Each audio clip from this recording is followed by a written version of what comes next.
Some ominous skies to our east, but the sun is shining here at Cowgirls Stadium as we get ready for the Big 12 softball opener between Oklahoma State and UCF. Thank you so much for joining us today. I'm Adam Hildebrand alongside Rachel Becker, and a lot of fans excited to come out and watch some Big 12 softball tonight, the first of a three-game series in Stillwater. And Rachel, for the visitors, UCF, Kendall Yarnell has really done it all this season. And the sophomore has really just made it impossible to keep her bat out of the lineup. She's been super hot lately, has a ton of power, high average, a lot of RBIs. She's really doing it all for UCF and is a key piece to their offensive production so far this year. A lot of single-digit numbers in her conference ranking statistically there. For Oklahoma State, Claire Tim really having a resurgent season for the Cowgirls. Yeah, and the senior has been a consistent contributor over her time at Oklahoma State, but this year everything's clicking for her, and she's really firing on all cylinders. Got a ton of power this year and has been a huge leader offensively for the Cowgirls as of late. She's been a big part of the reason that Oklahoma State is averaging nearly 8 runs per game. As we take a little bit of a look at the comparison here, UCF already to the 20-win mark on the season. Statistically, they've got a slight advantage in batting average and ERA, but Oklahoma State, 9 games already against ranked opponents. They've really challenged themselves early on. The Cowgirls put together a crazy schedule in the preseason, and, you know, looking at these teams offensively, runs per game, both over 7 is a huge number so far, and so I'm just excited to see if these pitchers can hold down these offenses so in this conference series. I'm going to have to do that literally and try to keep the ball down today with the wind blowing straight out to left. We'll tell you about the UCF lineup as we get things going in the first inning when we return in just a moment. The top of the first inning here as we take a look at the starting lineup for the UCF Knights. Evans, followed by Jaimes, Yarnell, who we talked about in the pregame, Mertez, Humphreys, Damon, Griffin, Calvez, and Ray.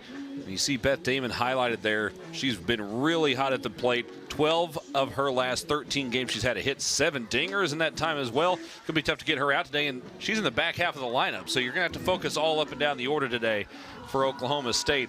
And the player trying to focus on that lineup will be Riley Crandall, getting the start on a Friday evening here.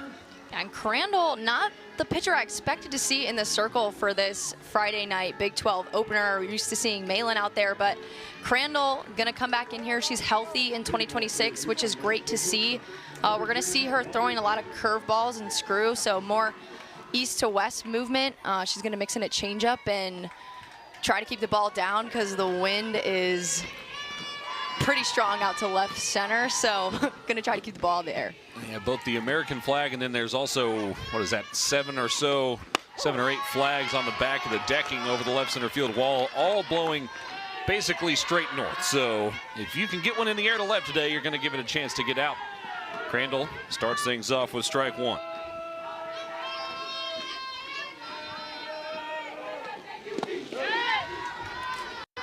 And you talked about some of the arsenal there for Crandall. How does that compare to Ruby Malin and maybe one of them trying to keep the ball down or one of them being a fly ball pitcher? How do they compare in that way? So Crandall mostly going in and out to these batters. Right there, she just threw her rise ball way out of the zone, which is where she's going to want to keep that today. But Malin has a really strong drop ball, and so that's why I was a little surprised to see more of the up ball, left to right pitcher in the circle today, just because Malin's drop ball is so dominant. Crandall falling behind here, a 3-1 count. 3.41 ERA on the year. She's undefeated at 6-0.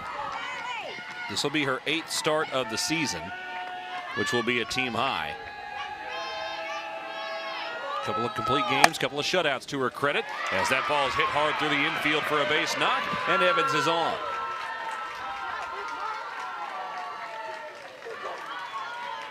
That was a good piece of hitting there by Evans, the senior, in the leadoff spot. She was in a hitter's count, 3-1, saw something up and away that she could get her barrel to, and just poked it through the infield. Did a great job starting off the offense and getting on base. I suppose we can say that Evans is officially the Big 12 leader in average because she's the only one that's hit in this game, and she's batting 1,000. So, runner on first. Bunt pulled back. It's ball 1 to Jaimes.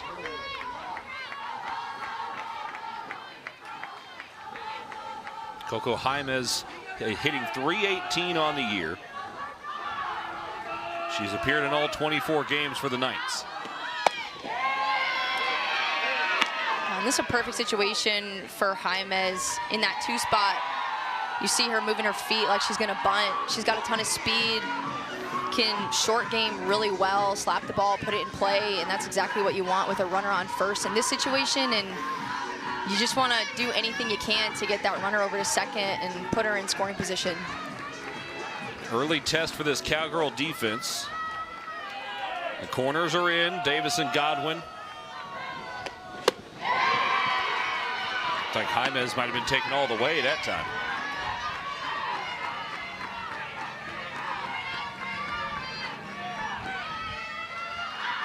So far, 8 pitches for Riley Crandall, 6 of them out of the zone. That one's in there for a strike.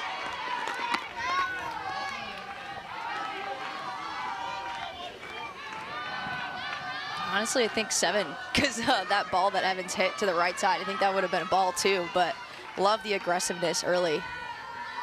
Hitters count again here. That's up and in. Runners on first and second here for UCF, and nobody out, and the Knights with a chance to strike early.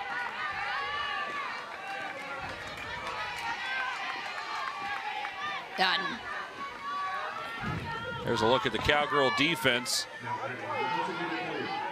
Warsop, Austin, Tim gonna have a chance to catch anything that stays in the yard for Oklahoma State tonight. Good speed in the outfield for the Cowgirls. And this time, Crandall starts ahead in the count, which is very important against Kendall Yarnell. Exactly what I was gonna say. Yarnell, the average leader on the team right now, not somebody that the Cowgirls want at the plate.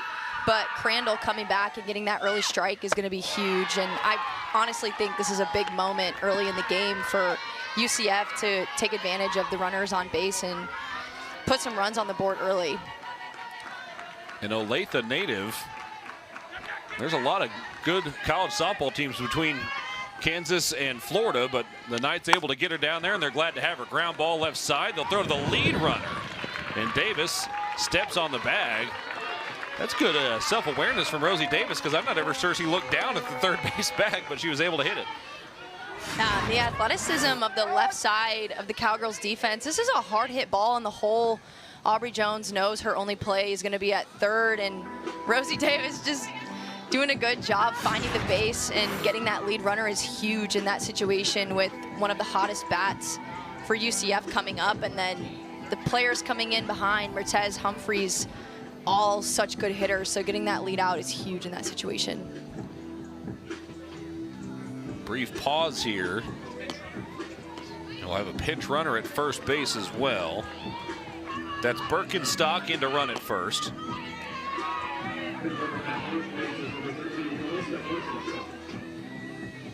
Here's Mertes. Is he hitting just shy of 350 on the year? Like a changeup there. Love it. Love that Crandall's coming in and establishing that off-speed pitch early on in this game. She's going to need that to keep UCF off balance. And then right back with the fastball. Crandall ahead in the count 0-2, starting to settle in a little bit.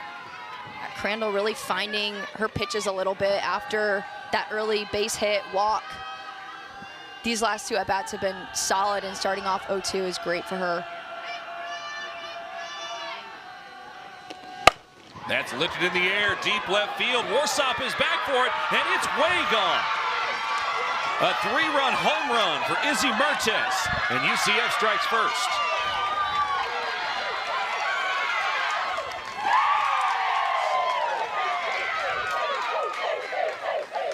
And this was an absolute no-doubter off the bat of Mertes. 0-2, sees something she can get her barrel on. Love her short and quick swing off the rise ball from Crandall. I think that pitch was meant to be a little bit higher and out of the zone, especially being 0-2. But Mertes just coming back, staying confident in that count, and getting 3 runs on the board early is huge. Her 7th home run of the year. It ties her with Beth Damon for the team high for the Knights. This is a UCF squad that has already homered 26 times this season. Make it 27 now.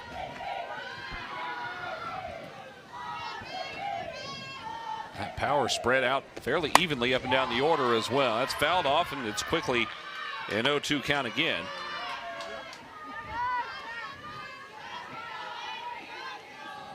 UCF, the big early swing. If you're Oklahoma State, the thought process is probably, well, the wind's blowing out, so we feel pretty decent about the chance to score runs today. Exactly, and it is so early in the game. It's only the top of the first.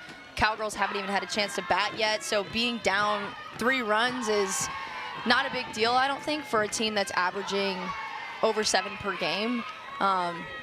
So Crandall's just got to stay strong and get out of this inning. Humphreys hitting north of 400 this season.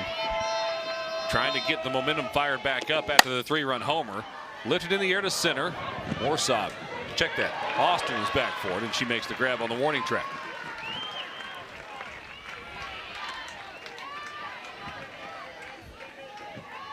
Oh, that one kind of made me nervous for a second. I thought we were going to have back-to-back, which would have been amazing for UCF just to establish the long ball early, especially with the wind blowing out so hard. Crandall really just got to try to stay low in the zone and not let them get their hands up and get under anything. Here's Beth Damon, the Oklahoma native, standing in here. Now tied for the team lead in home runs this season. Yeah, I would imagine whoever is in the field in any given inning today is going to be nervous anytime the ball goes in the air. That's a one-hopper to Rosie Davis, and she gets it cleanly over to first to end the frame. But Izzy Mertes with the big swing on an 0-2 count to put UCF on the board early. 3-0 Knights as we head to the home half of the first. Tim, who again has been having a really strong year for Oklahoma State. Hassler, Godwin Schneidmiller, and then Aubrey and Jaden Jones, followed by Tia Warsop, who really is in that 9 spot with a chance to turn the lineup over and get a lot of speed on in front of the top. So here's JL Austin. Cowgirls trying to respond. We've got a quick pause.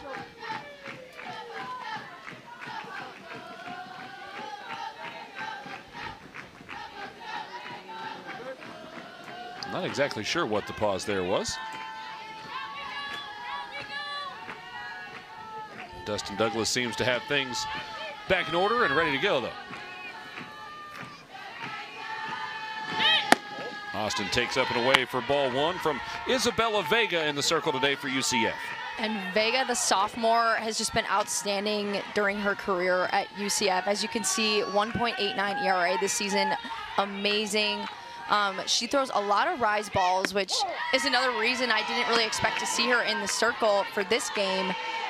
I thought these coaches want to try to keep the ball out of the air today, but a lot of rise balls. She's got a great off-speed changeup, and we're going to be seeing a lot of strikeouts today, I think, from Vega. Austin went around on the 1-1, so JL Austin, the freshman out of Owasso, gonna have to battle up here, and this is a lineup that has been impacted by freshmen this season for Oklahoma State. And Austin, one of those freshmen that have really stepped up. She's been in the leadoff spot pretty steadily this whole season, has done a great job getting on base and setting the table for the offense. Up and away for ball 2.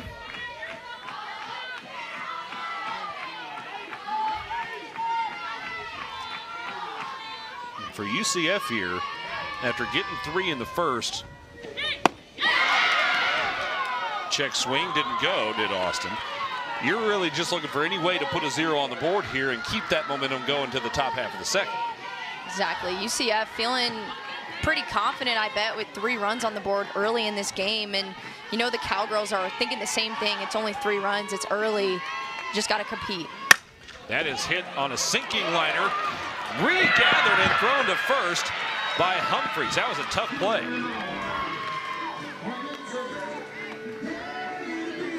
And Austin hit this ball pretty solid to the second baseman, Humphreys. I love the way she charged that, tried to get that short hop. I think if she would have gone back on that, she would have had no shot, but her first step in towards that ball allowed her to at least knock it down and stick with that play. So great job by Humphreys keeping the leadoff batter off the bases. Rosie Davis, a flare to center. And the wind is going to help that get out to Ray for out number 2.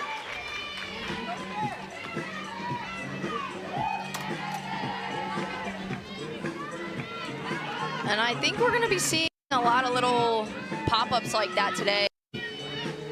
With Vega in the circle, that is what she's so good at. She gets hitters to pop up 58% of the time, which just goes to show you how good her spin is on that rise ball.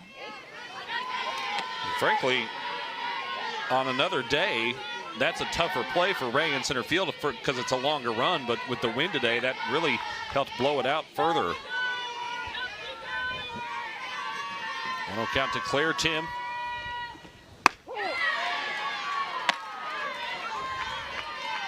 Team leader with 5 home runs on the season.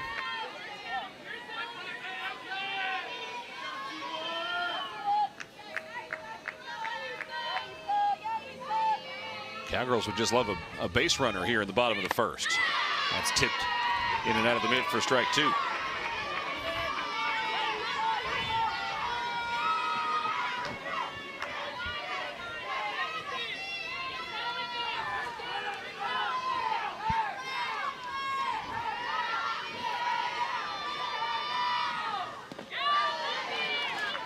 Held back on the changeup that time.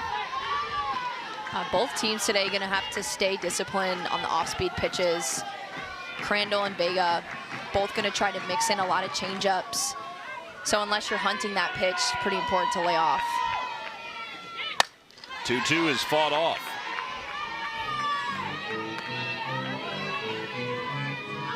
Tim has battled injuries over the course of her career, but is approaching 150 games played in a Cowgirl uniform. Coming off of a weekend last week, she only hit 200, but did have a home run, drove in 3. That's ball 3, the count is full.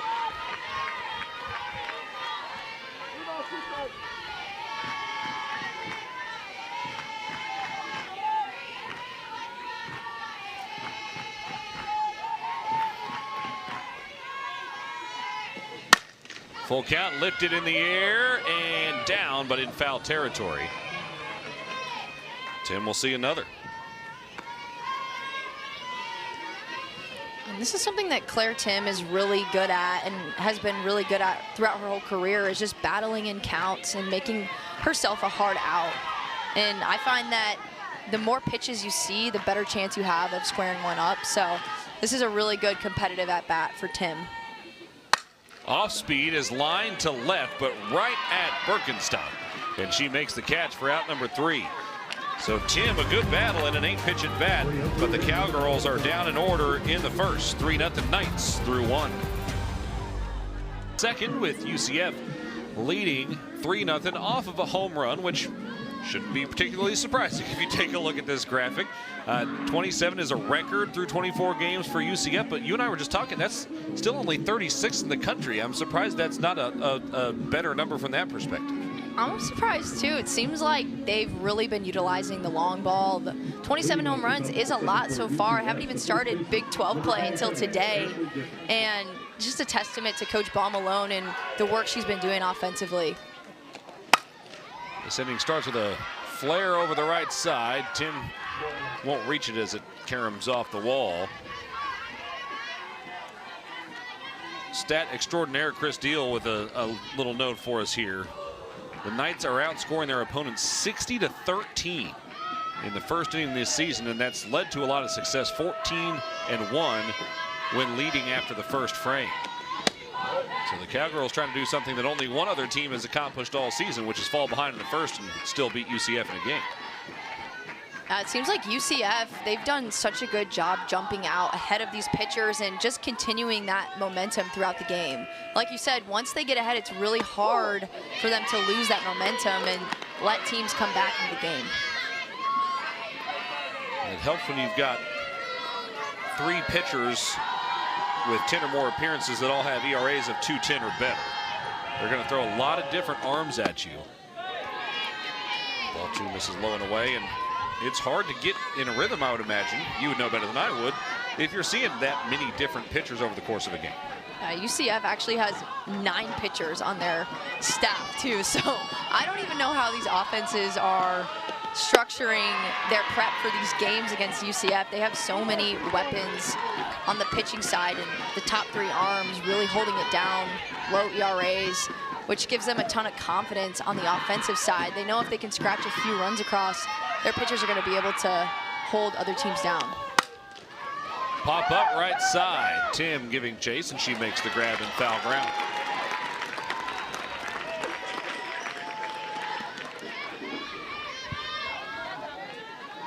So Crandall was unable to retire the leadoff batter in the first. She does so here in the second, and a real opportunity now for her to settle in and try to knock down some innings here. That's exactly right. And ever since that big home run by Mertez, she's retired the last 3 hitters. So she's hoping to get in a groove and settle in. And good first pitch strike here on Calvez is doing pretty well so far in the top of the second. Zoe Calvez is a .419 hitter. This is her 17th start of the season. And we mentioned how many different pitchers there are for UCF. They also have 14 different players who have started games in the field over the course of this season. So they've shared the wealth on really both the offensive and defensive sides. That's a liner off the glove of Aubrey Jones and into left field for a knock.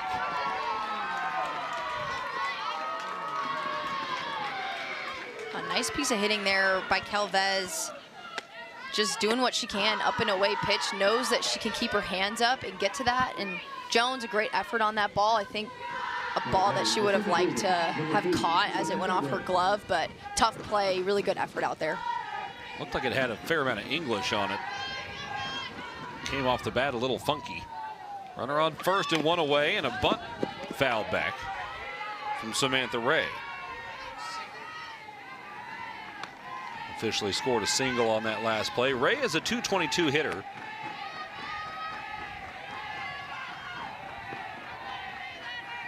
She does have 1 sacrifice bunt on the year.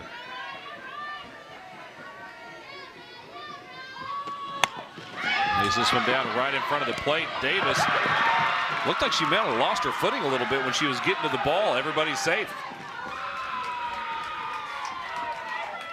I think the speed of Ray putting a lot of pressure on the Cowgirls defense. Just doing a great job deadening that ball off the bat and making it really tough on Rosie Davis, the third baseman, to come in and charge that bunt.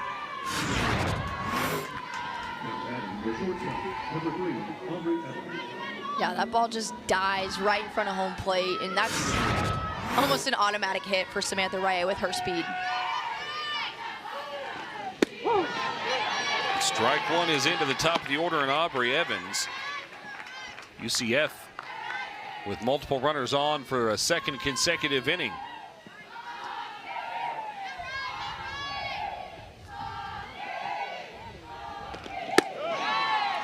Too high that time to even the count.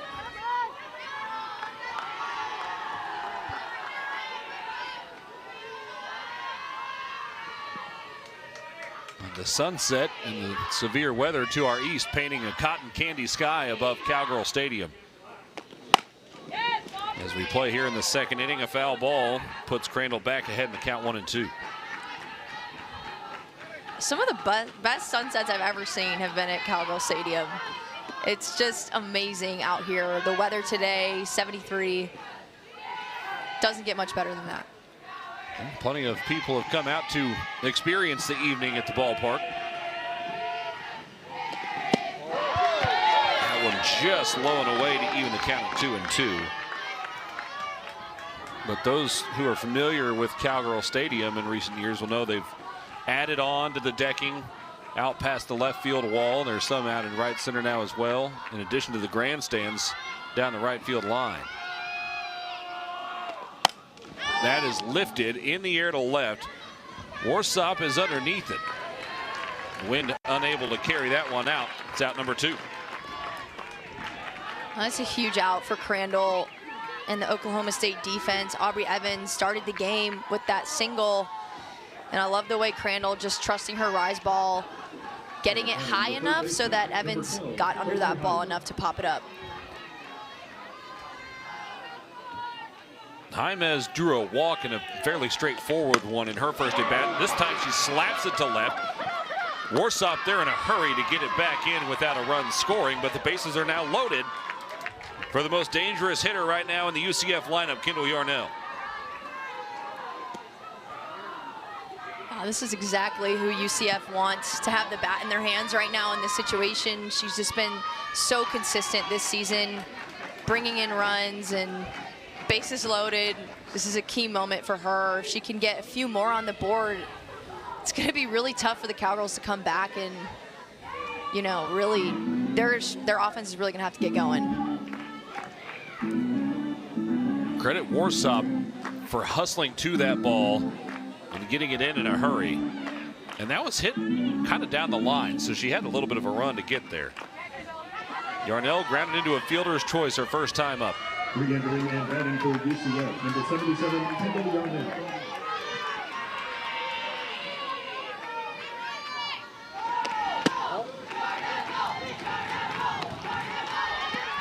Kendall misses low and away. You know Yarnell is just super excited in this moment. Definitely going to see her being aggressive on anything close to the zone. Pulled the string on a changeup, but off the mark. It's a 2-0 count.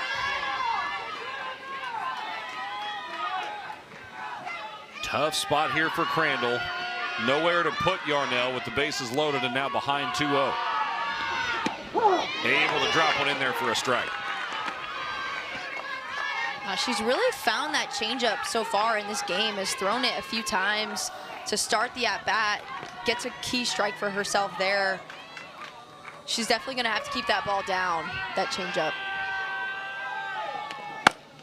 That's hit hard towards right field, but Claire Tim making that play look easier than I thought it was going to be, and she has the catch for a huge third out for Oklahoma State to put a 0 on the board in the second. Cowgirls coming to the bats when we return. As we head to the bottom half of the second inning in a top 25 matchup between Oklahoma State and UCF. Cowgirls lead the series all time. It's not a long series, but Oklahoma State does have the advantage, including winning all of the games here in Stillwater against UCF. The Knights, of course, would like to see that change this weekend. Yeah, and they're off to a great start, already up 3-0 on the Cowgirls. And this was a matchup that I've had circled on my calendar since the schedules came out. I knew this was going to be a good one here in Stillwater. UCF with a lot of young, talented players. I knew they were going to have a great squad this year, so can't wait to see how the rest of this weekend plays out.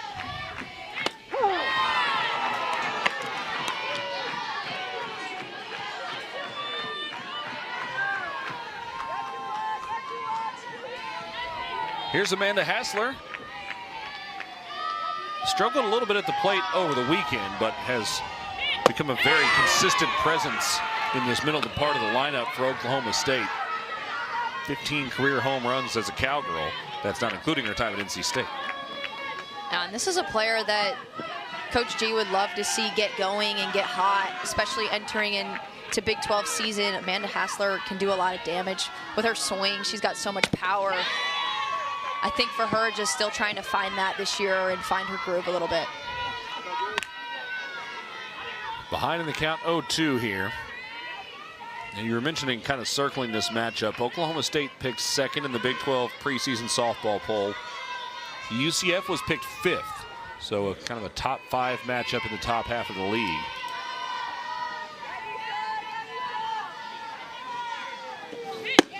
That's up top for a ball. I think for me, just watching how UCF competed last season back in 2025, and they actually played really well at the end of the season against UT in Austin, who ended up going on and winning the Women's College World Series last year. I knew they had a ton of momentum and they were still hungry coming into this year. That's it hard on the ground, and it ricochets up the left field side. Hassler turning towards second. The throw is not in time, and it's a leadoff double for the Cowgirls.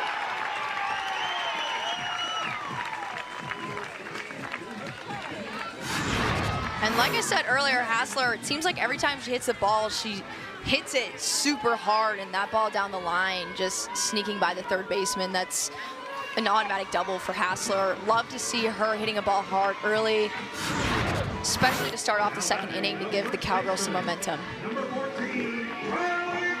To bring up Carly Godwin.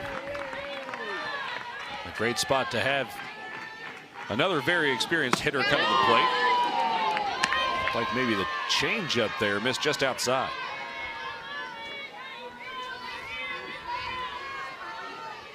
And Godwin, another one of those players that Coach G would really love to get going early on in the conference season. Just another player with so much power. That is fouled right back in here and smokes my computer. Uh-oh. Oh, man. That's a bummer. So there's actually a black line going down the middle of Adam's computer. I should have tried to swat it away. Couldn't get there in time. But we got a softball souvenir. Oh, man. Swing and miss on strike two, and it's a 1-2 count to Godwin.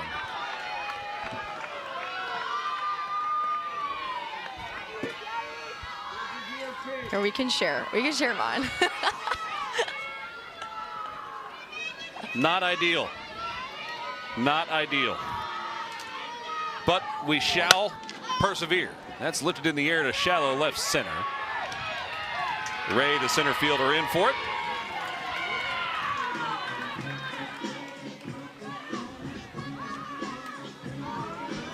One away for the Cowgirls here in the second.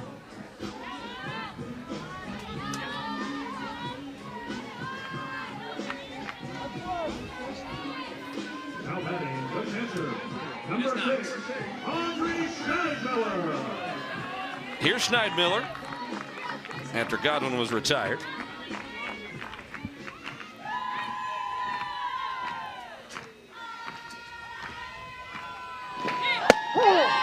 And the first pitch is in for a strike. And Schneidmiller, another player that Oklahoma State wants to have the bat in their hands. She's been so hot lately, had a great couple of games against Nebraska. Last weekend has been so steady for the offense this season for the Cowgirls. Low and away for a ball to even the count at 1-1.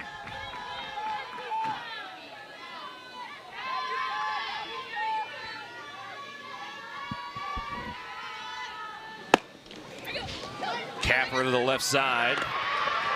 Jaimez cleanly over to Griffin, 2 away. A nice job there by Vega, just attacking these Oklahoma State hitters. She gave up that early double, was not phased. Heart of the lineups up for Oklahoma State. She's just trusting her stuff and got some really quick outs from Godwin and Schneidmiller.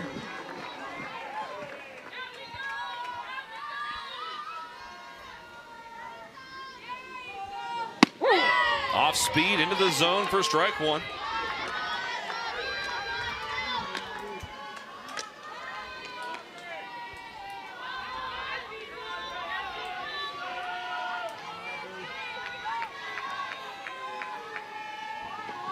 And a swing and a miss on strike two as Jones climbed the ladder for it.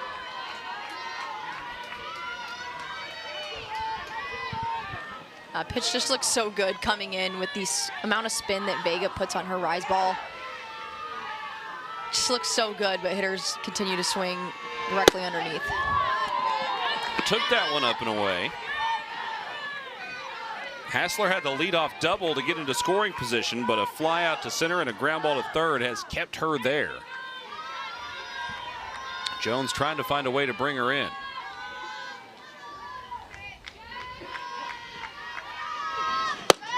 Up and away.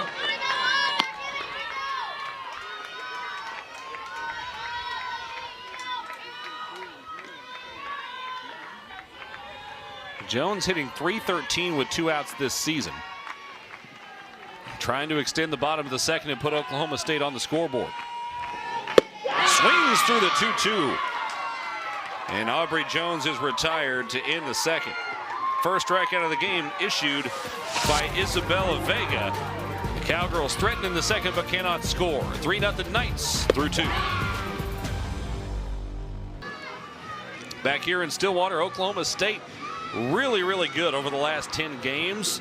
The only loss, a close one, here in Stillwater against the number 4 team in the country, Nebraska. They actually split what ended up being a 2-game series due to weather with the Cornhuskers, and been outscoring opponents by a lot as well. Those numbers would lead you to believe that they've got a chance to come back in this game, but so far UCF has been good offensively, and they've kept the Cowgirls off balance on the other end. UCF's offense has been super aggressive tonight. You love to see that early in this game, and Oklahoma State pitchers the last couple weeks down to 1.2 ERA. They did a great job holding offenses down, so I'm sure they're hoping to continue that tonight. The issue so far tonight for Riley Crandall is she's fallen behind in the majority of the counts.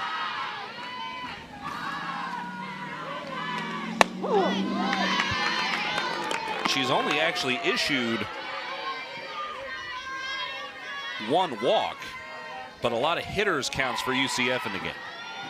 A lot of hitters counts, and they're being aggressive, and it's paying off for them. Already 5 hits in this game. They've done a great job laying off of Riley Crandall's junk, like you see there, that off speed. 3-1 count here to Mertez, who had the 3-run homer. That's the difference so far. That is hit hard towards the left center field gap, and it'll carry him off the wall on the fly. Quickly sent back in by Tia Warsop, though, and that'll hold Mertez to a single. What a great play by Warsop out there. Mertez absolutely smokes this ball in the left center gap, lines it straight to the wall. She actually hit it too hard, I think, for herself to get a double on that play. And also Warsop, the left fielder, did a great job getting that ball into second base to keep Mertez at first.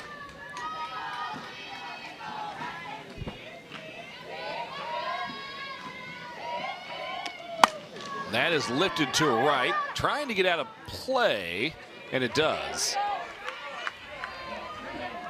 Humphreys behind in the count, 0-1.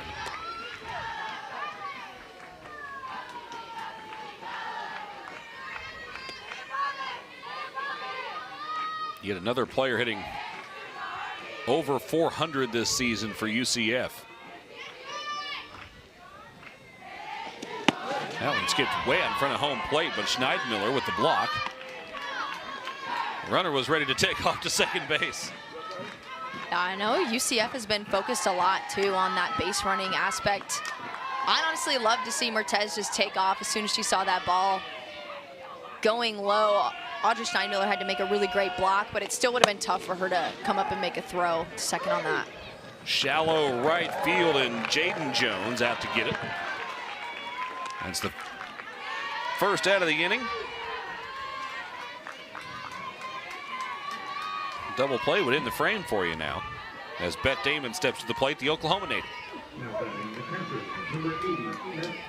Now this heart of the lineup for UCF, Mertez, Humphreys, Damon, so much power, and they're also so consistent. They're just putting up high averages so far this year. They're very aggressive. They do a lot of damage in the middle of the lineup.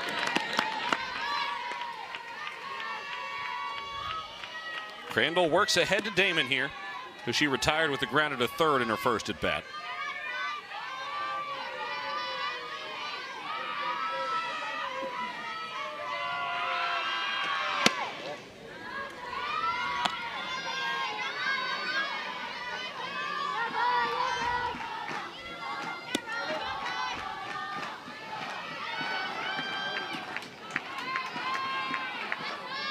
Wind still blowing out as the sun continues to set in north central Oklahoma. There's strike 2.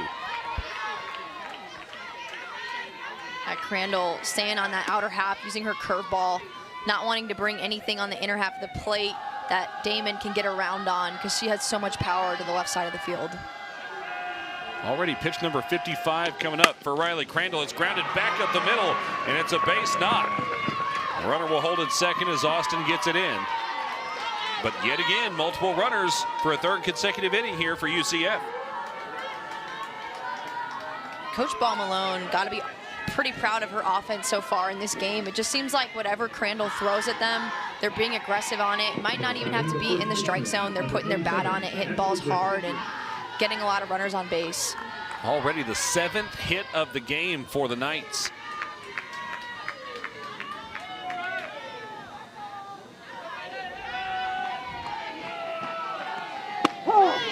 Change up in for strike one to Ashley Griffin. Flew out down the right field line her first time up.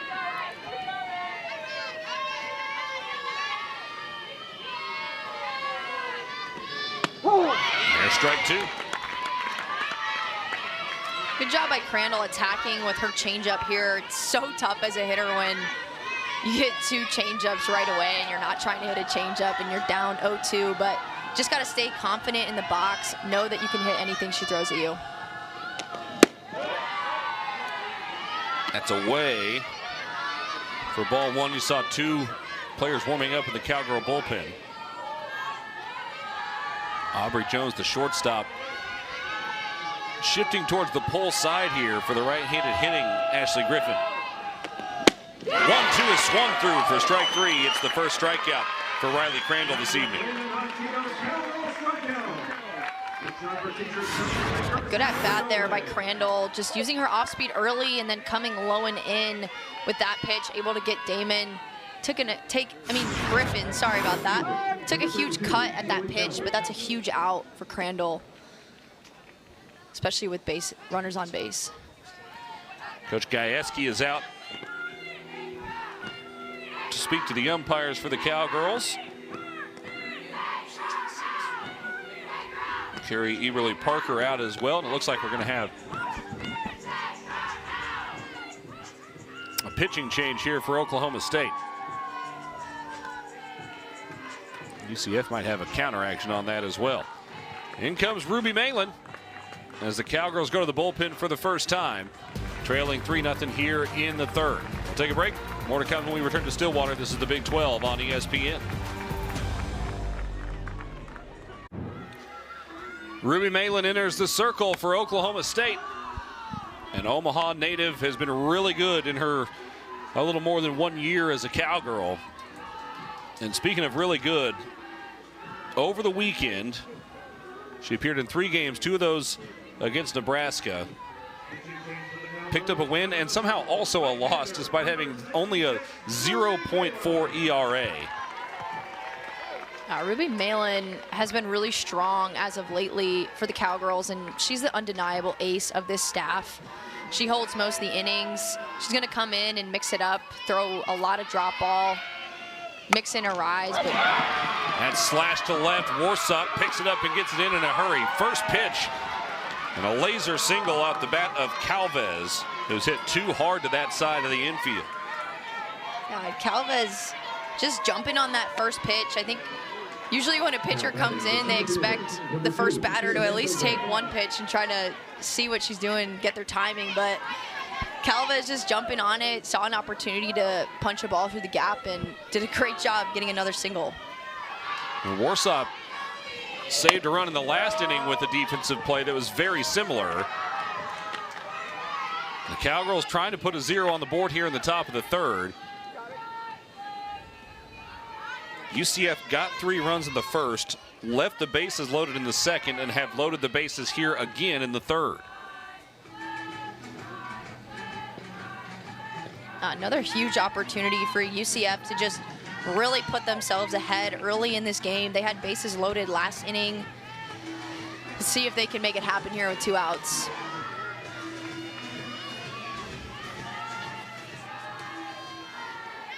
A 1 count.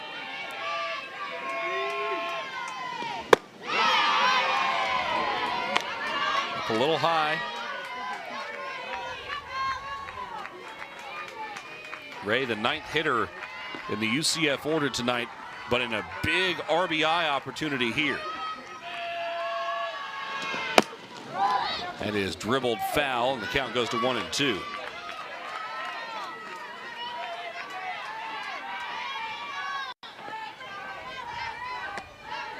Ray has started now 18 games this year, but one of the lesser experienced hitters that plays consistently. This is just her 29th at bat of the season. She's driven in 4.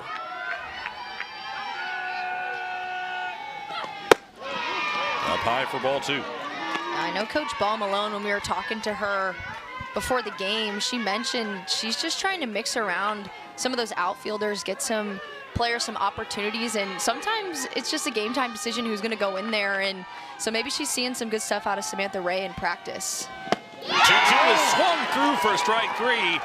Malin comes in to get the strikeout and put a 0 on the board in the top of the 3rd. So UCF threatens again, but Oklahoma State still within 3 as we head to the home half of the 3rd.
Isabella Vega getting set to take the hill. And Rachel, we talked earlier about the quantity of pitchers that UCF has. That's not to say there is not also quality as you take a look at these numbers.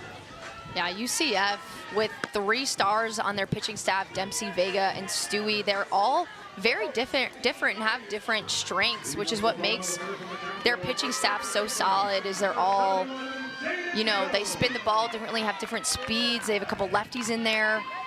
So their pitching staff has been really good so far in this 2026 season. Jaden Jones will start ahead in the count 1-0.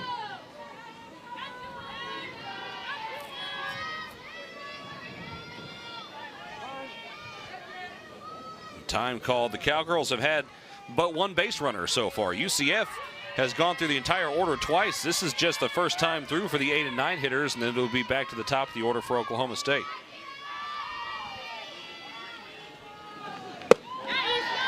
Ball 2 is up high.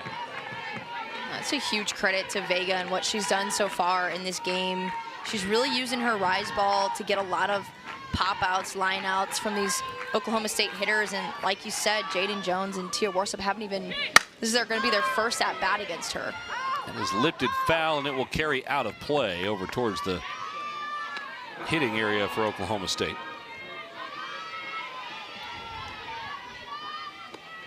Yeah, the Cowgirls really just have to focus on making Vega bring that rise ball in the zone, not giving her anything above that, because if they keep swinging at those pitches, they're just going to continue to get under those and hit a lot of easy pop-ups to the UCF defense.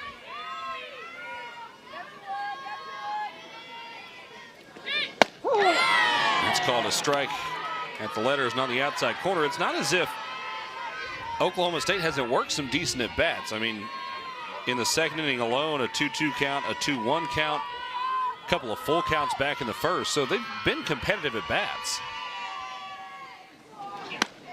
That's fouled away. Jaden Jones working another competitive AB here. It's just a question of whether they can convert, start getting some runners on. And that's just what they're going to have to continue to do, is just be competitive in the box, fight off pitches, put together some good at-bats, and just stay confident up there. You can't start pressing in these games, or else you just get a little hesitant, get a little timid. You just got to stay confident.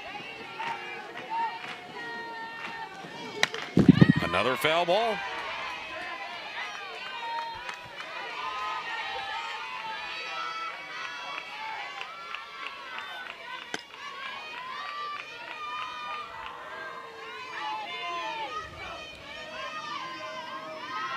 Getting the leadoff batter on would go a long way for Oklahoma State.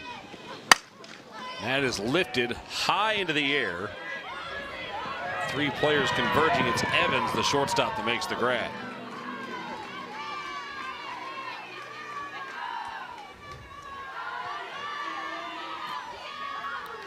One out, nobody on. We'll see if Tia Warsop can get things going for Oklahoma State. I know Tia Warsop up there, triple threat, slapper, really good bunter, has a ton of speed. You know, she just wants to put the ball on the ground and try to get something going, put some pressure on the defense, and see if she can get on base. Second team all Big 12 a season ago. Grounds one to the left side, lightning fast, but Evans up to the challenge.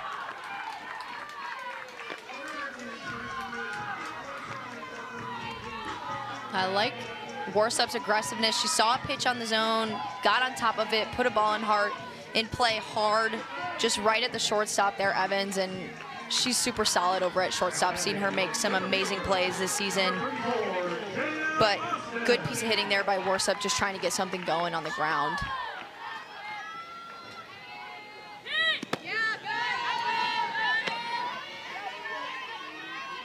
J.L. Austin back at the top of the order for Oklahoma State.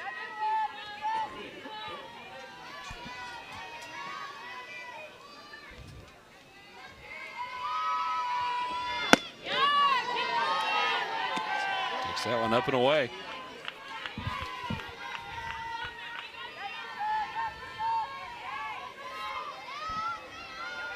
Vega, while she's limited to Oklahoma State to only one base runner, it's not as if she's just dominating the strike zone. It's somewhere in the vicinity of maybe 55-45 in favor of strikes. So what's she doing to keep these hitters off balance? I think what she's doing really well is just spinning the ball up in the zone. She's making it look like it's a strike and getting a lot of swings from Oklahoma State, but Austin, good job just staying in the box on that one. I think Vega trying to throw that off speed, I think it just got caught on her hand, and hey, you'll take it. Any way you can get on base at this point, you'll take it. It's a two-out base runner for Rosie Davis.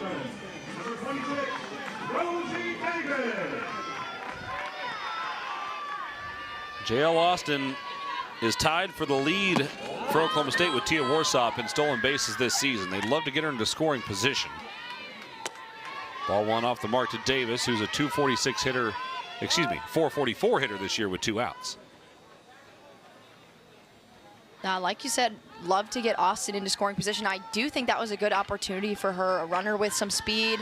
She saw something a little off speed, maybe just didn't get a good jump on it, but that ball in the dirt, I think on the wrong side too for the catcher Damon, could have been a good opportunity to steal a bag. Both teams with an opportunity to have some conversation here.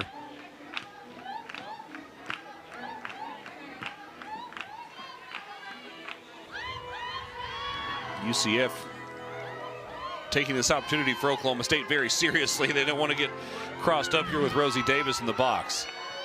Yeah, I think Vega too, just missing those 2 last pitches that she threw. She had the hit by pitch and then that other pitch in the dirt, so maybe just a little reset for her.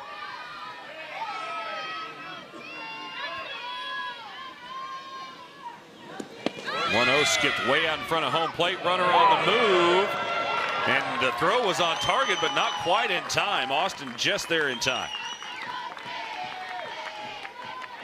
And that's exactly what I was talking about on that previous pitch, seeing something off speed in the dirt, trying to see if Austin was taking off on the pitch. I don't think she was taking off on the pitch. She read that ball low, got a good jump, and that's great base running there from Austin to get herself into scoring position with one of the best bats for Oklahoma State at the plate right now. Davis suddenly ahead in the count, 3-0. And Claire Tim, one of the best power bats in the Cowgirl lineup, on deck. Throw behind the runner at second base. Austin is back in safely. And Davis still ahead in the count, 3-1.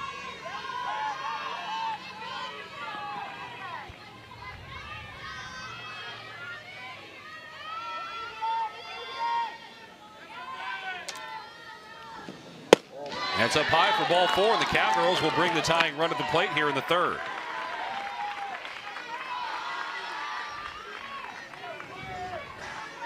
And Vega, that's just her first walk today. She's done a really good job getting these Oklahoma State hitters to swing the bat, getting a lot of balls in play, mostly pop-ups for her defense. So this is a really good shot for Oklahoma State to try to get some runs on the board and try to cut down that deficit a little bit. Ball one is outside.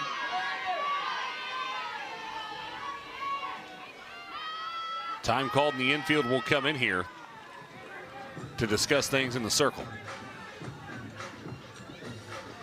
For UCF defensively, and for Isabella Vega in particular, the first 2 innings were almost entirely in rhythm. She was able to stay in rhythm, really work at her pace. This is the first time that Oklahoma State has really tried to shake that up a little bit.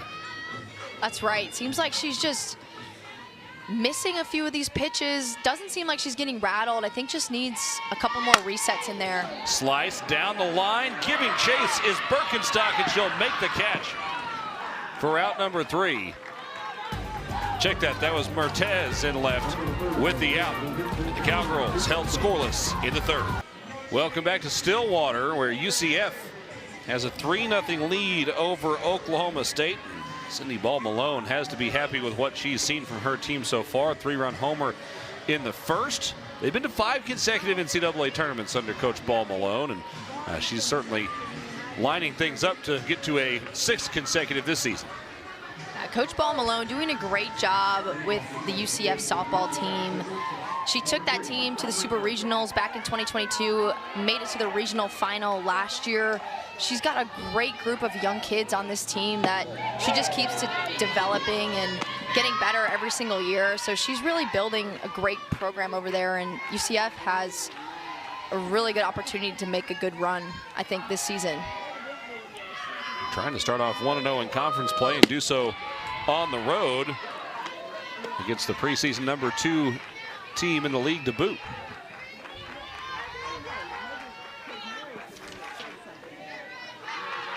Top of the order here for the Knights. That is hit hard and past the 3rd baseman Davis all the way to the corner and left.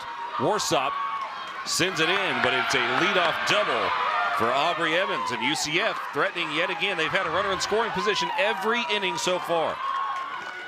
Now, Aubrey Evans sees a good pitch. She's in a hitter's count 2-0. Sees something on the inner half. She opens up and just drives it down the line. Once again, starting an inning off on base. If I could think of one word to describe the UCF offense right now, it's just relentless. They will not let up. Anything that Malin or Crandall's thrown at them, they're swinging hard and being super aggressive on it. Schneidmiller had to come up out of the stands to get to that one, a little elevated. It's ball 1 to Jaimez. A walk and a single so far for Coco.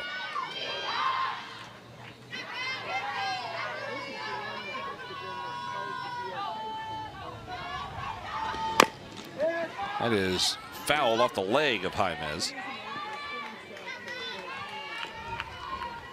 And the Oklahoma State defense honestly doing, and the pitching staff, a great job keeping this game close. They've gotten out of 2 bases loaded innings back to back, and I think they just need to take that momentum over to the offensive side. That's popped out of play.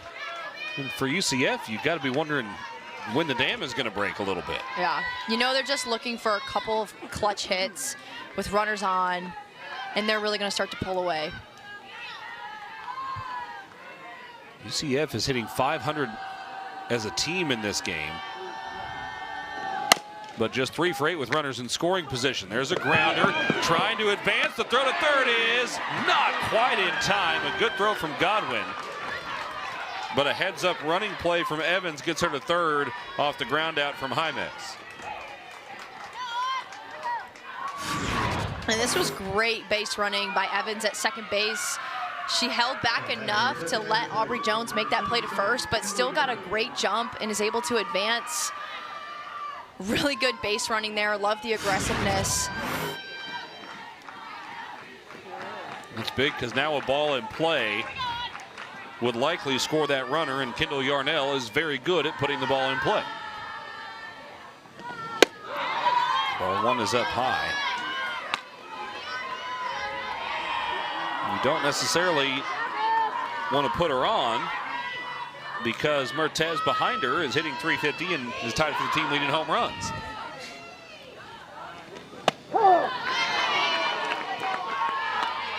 This part of the lineup just super dangerous for UCF. Yarnell, Mertez, Humphreys. Such good hitters for UCF. So much power. One swing of the bat and they can really make a difference.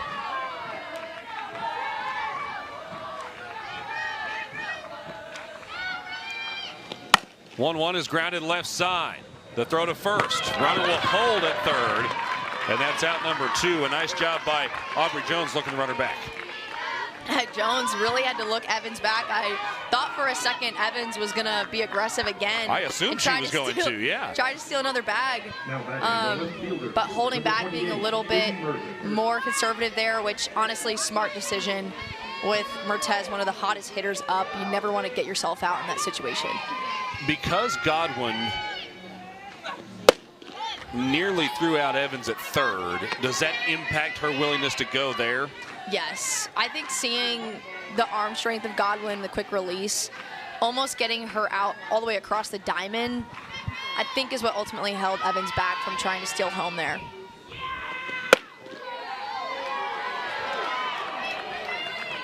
Malin just off the mark with that one. And Mertez ahead in the count, 2-0. Already a double, and then what was scored as a single, but hit the wall on the fly in left center field. And it's in for a strike.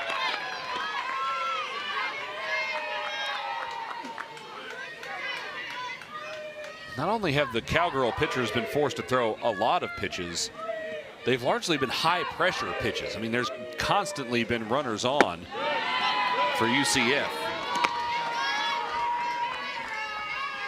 I definitely want to be careful in this situation. Keep the ball on the edges of the strike zone. Mertez obviously having a great night so far. You don't want to give her anything too good to hit here. That is lined towards center field, and a diving catch made in center by Austin. Wow, JL Austin charging, got a great first step on that line drive. Love to see her making a big play for her pitcher. Cowgirls looking to take this into the next inning. Trying to get the offense going here as we head to the bottom half of the 4th inning. Coach Kenny Gajewski has made the NCAA tournament in every season he's been here as the head coach of the Cowgirls. 5 straight Women's College World Series appearances at one point, and last year didn't really go the way that he wanted it to. He made some changes this year, and really it started from before the season even. He just kind of adjusted some things after some conversations, and so far it seems to have paid off. That's exactly right. And Coach G, obviously a heck of a resume. He always seems to be making slight adjustments, you know, whether that's his coaching staff, his style, things that they do in the preseason. He's always mixing it up, trying to figure out how to win that last game in Oklahoma City.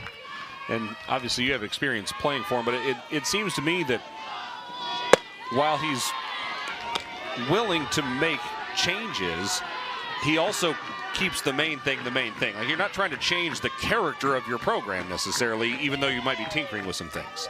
Yeah, you can never change too much, especially when you do produce good teams year after year that continuously make postseason runs. Jam shot pop-up retires Hassler. One away, nobody on here in the 4th for Oklahoma State. It brings up Carly Godwin. Not the way you really want to start the inning for the Cowgirls, especially after the momentum of JL Austin's diving catch in center field, getting them out of that inning. You really hope to take that in to the bottom half of the 4th and get some momentum with that leadoff batter. First pitch to Godwin, a little too high.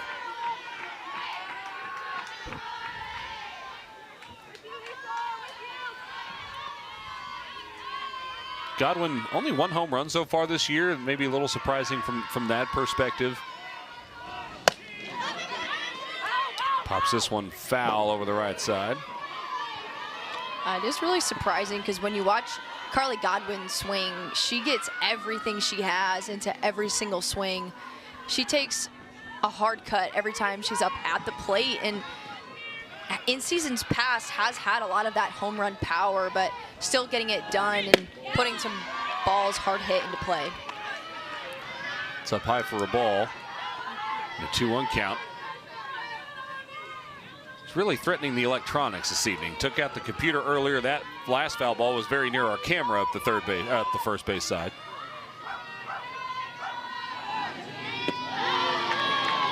Looked like a changeup there.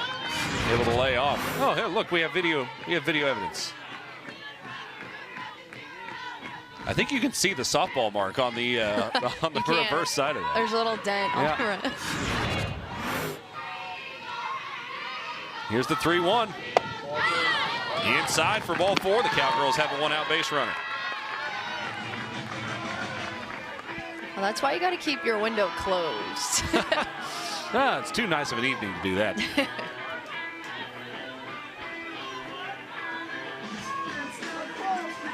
That's why they have all the signs at the ballpark. You know, watch out for foul balls, things of that nature. Yeah. Honestly, if we had a bigger gap in the window, I probably would have tried to swat it away. I was afraid I might punch the glass of the window or my computer. Runner on first. There's strike 1 to Audrey Schneidmiller. Ground out to third in her last at bat. Oklahoma State still with just 1 hit in the game. No runs. UCF with 3 runs on 9 hits in the contest. It's up high for a ball. And because of that, the avalanche of hits compared to only 1 hit, it makes it feel like this game is further apart than it actually is. It's still a 3-run ball game. That's hit a 1-hopper on the ground. The throw to second is not handled cleanly. It was a little low. Humphreys couldn't pick it out of the dirt. Everybody's safe for the Cowgirls.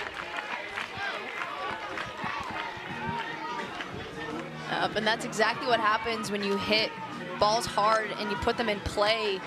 Just a hard ground ball at the third baseman, Jaimez, making a little bit of a low throw over to the second baseman, but Cowgirls able to capitalize on that, get something going, get another base runner on. That could have easily been a double play and gotten UCF out of the inning. So, you know, Coach G is hoping that his offense can capitalize on that mistake. First error of the game for either team.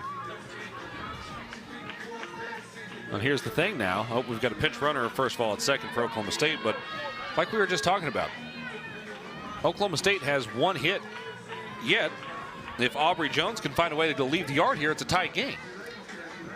Yeah, they're definitely within striking distance, especially for Oklahoma State, who has shown that they can put up runs throughout this season, especially against ranked opponents as well.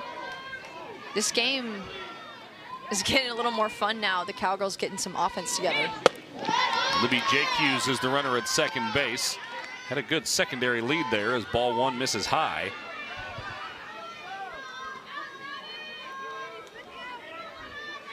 Bottom part of the order trying to do some damage here. Aubrey Jones in the 7 spot. Jaden Jones on deck. That's foul off.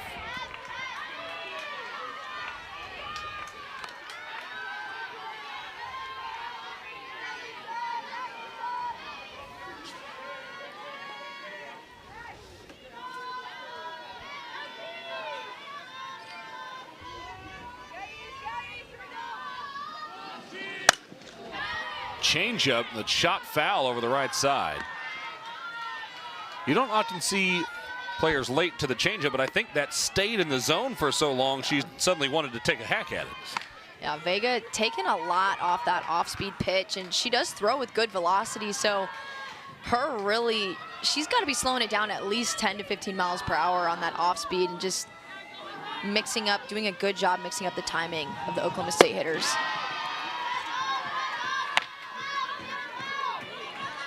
The wind had died down for a moment. It has picked back up, still blowing out to left field.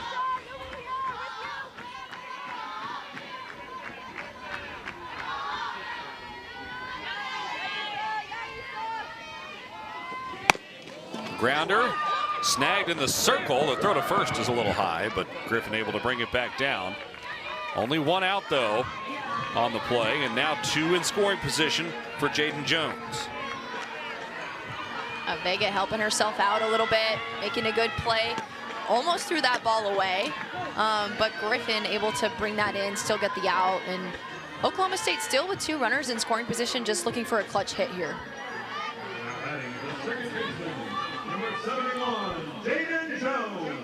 A huge opportunity for Jaden Jones, who flew out to shortstop in her first at bat, but did see 7 pitches from Isabella Vega. She takes ball 1.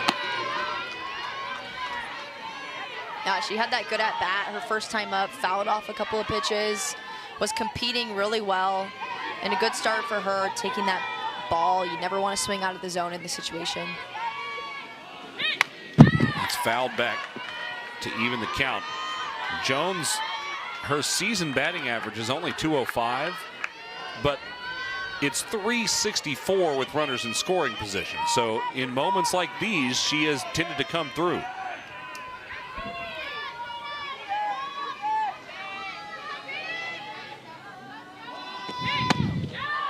That's outside for a ball.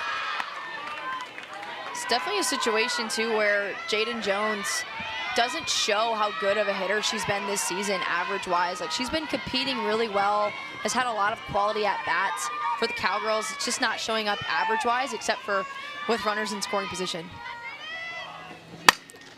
2-1 has popped up. Jaimez, the third baseman, nearly dropped it, but able to come back and make the play to retire the Cowgirls in the 4th. Oklahoma State threatens, gets 2 in scoring position, but still scoreless. 7 over the next 3 frames. I was just going to say that 7 runners left out there for UCF, but that's just a huge credit to Ruby Malin, Crandall, and the Oklahoma State defense. They've been put under a lot of pressure in this game, but have consistently gotten out of some of those jams. Sierra Humphreys, hitting .400 on the year, will lead off the top of the 5th for UCF.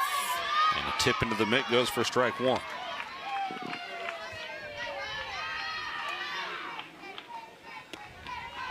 A fly out to center and a pop out to second. This is her first time facing Ruby Malin.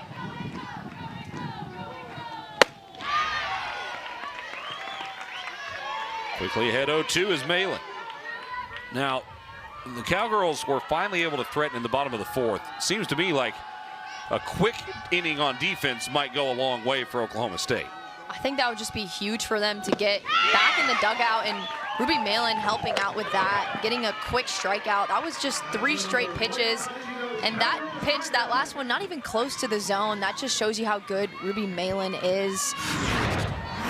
I love that she came out right away and just attacked Humphreys, one of the best hitters on this roster, bringing that ball low in the dirt, and then credit to Schneidmiller blocking that up and getting that that first out. That had some real dive on it for a pitch coming in with as much velocity as it had. Just inside with ball 1 to Beth Damon. Damon 1 for 2. She's hit it on the ground both times.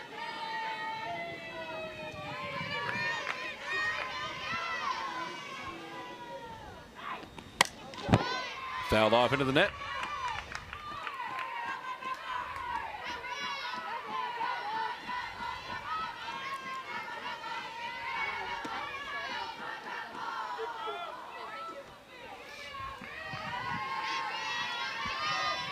Seven homers on the year for Damon.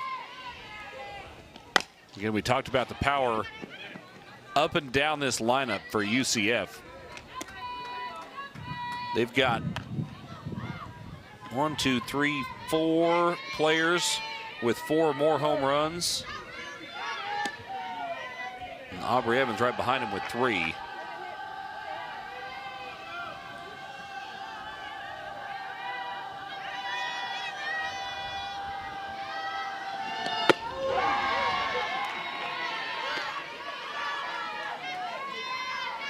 Damon battling. I think we're starting to see Malin, too, just continuing to get better as her outing goes on. She started and gave up a couple singles right away. She's competing really well now with Damon, but when Ruby goes out there, we usually see her try to find the strike zone a little bit early, and then once she starts to settle in, she becomes really accurate and hard to hit. Full count pitch. Hit hard, deep center field. Austin on the run, and she tracks it down.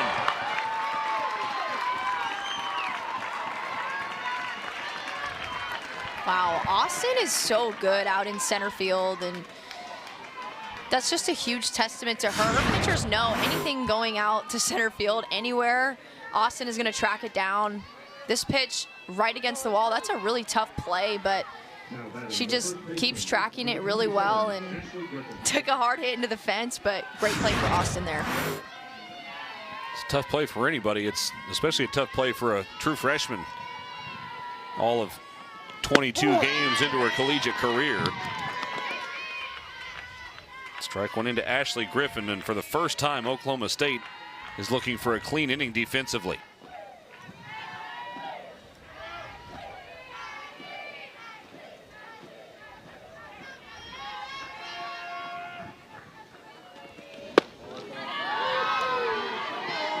Had some zip on it, but low and away.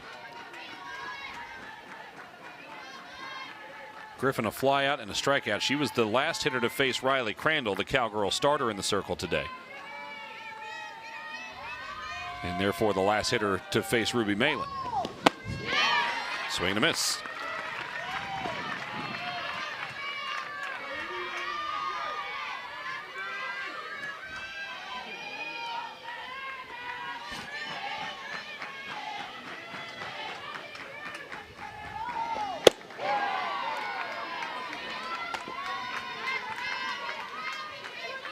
Credit these Knights hitters. Short of the first batter this inning, they're really not chasing much out of the zone. They've been very aggressive at the plate, but on good pitches. And when they're aggressive, they're barreling the ball up. And I love to see that out of their offense. They're just so tough, and that's why they have 9 hits on the board right now. They're aggressive, but being smart, not swinging at anything too far out of the zone. Full count, 2 outs. That's low for ball 4, and yet again UCF with a runner on.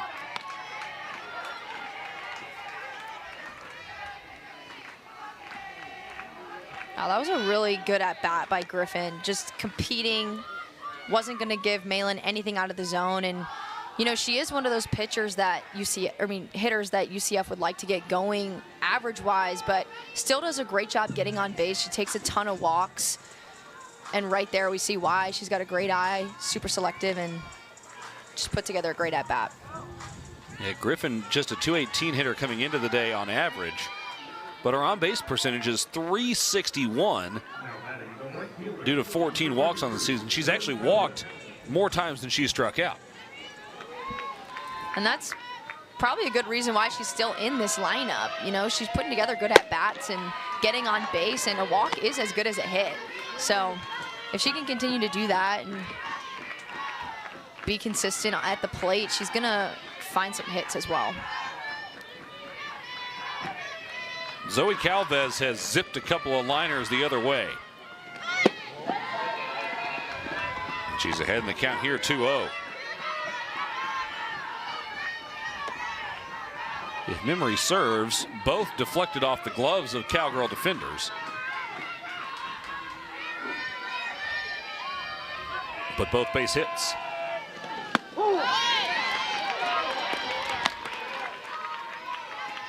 Calva is just one of those tough triple threat type of hitters, super fast, high average hitter. She just tries to punch the ball out in the field and does a great job getting on base, and then is a good runner as well.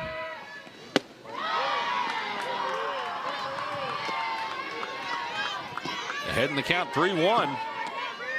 If she can find a way on, that'll make 5 consecutive innings to start this game, where UCF has gotten a runner into scoring position. It's in for a strike. Full count, 2 outs. The runner on first will be moving on the pitch.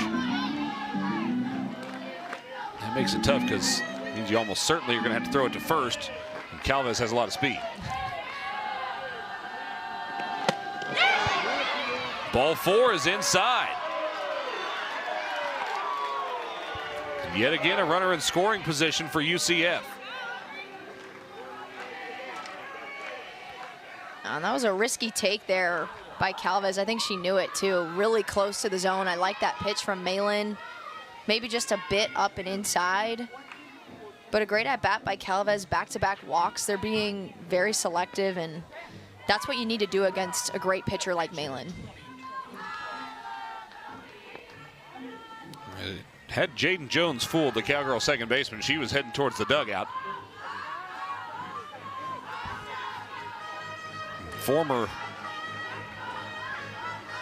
Cowgirl pitcher herself, Carrie Eberly Parker, out to speak with her pitcher in the circle.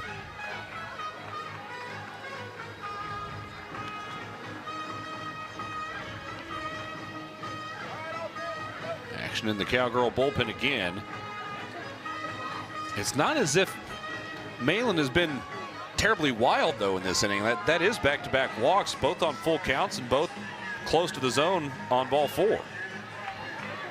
Yeah, I think she's throwing well, and UCF just, their offense has been so good this game. Swinging hard on good pitches, and it's definitely paying off for them.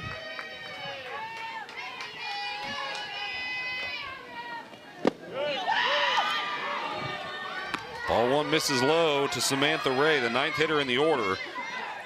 And she's trying to find a way to get on and load the bases for the top of the order in what's still a 3-0 game, but it has been a grind of a 3-0 game. That's a pinch hitter, Kendall Trim, who grounds it back at the middle. It's mishandled at second base, and the bases are loaded.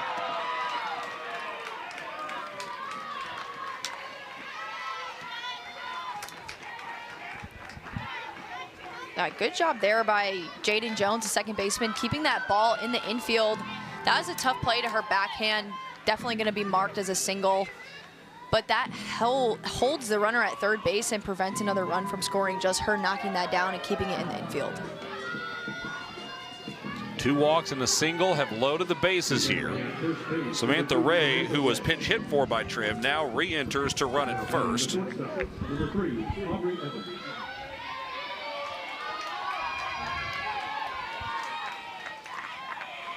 Cindy Ball Malone playing all of her chess pieces. It's making my scorecard start to look like a rainbow with all the names I'm writing in and out of here. Bases loaded for Aubrey Evans, who takes strike 1. And UCF coming up, starting the lineup over for the 4th time today.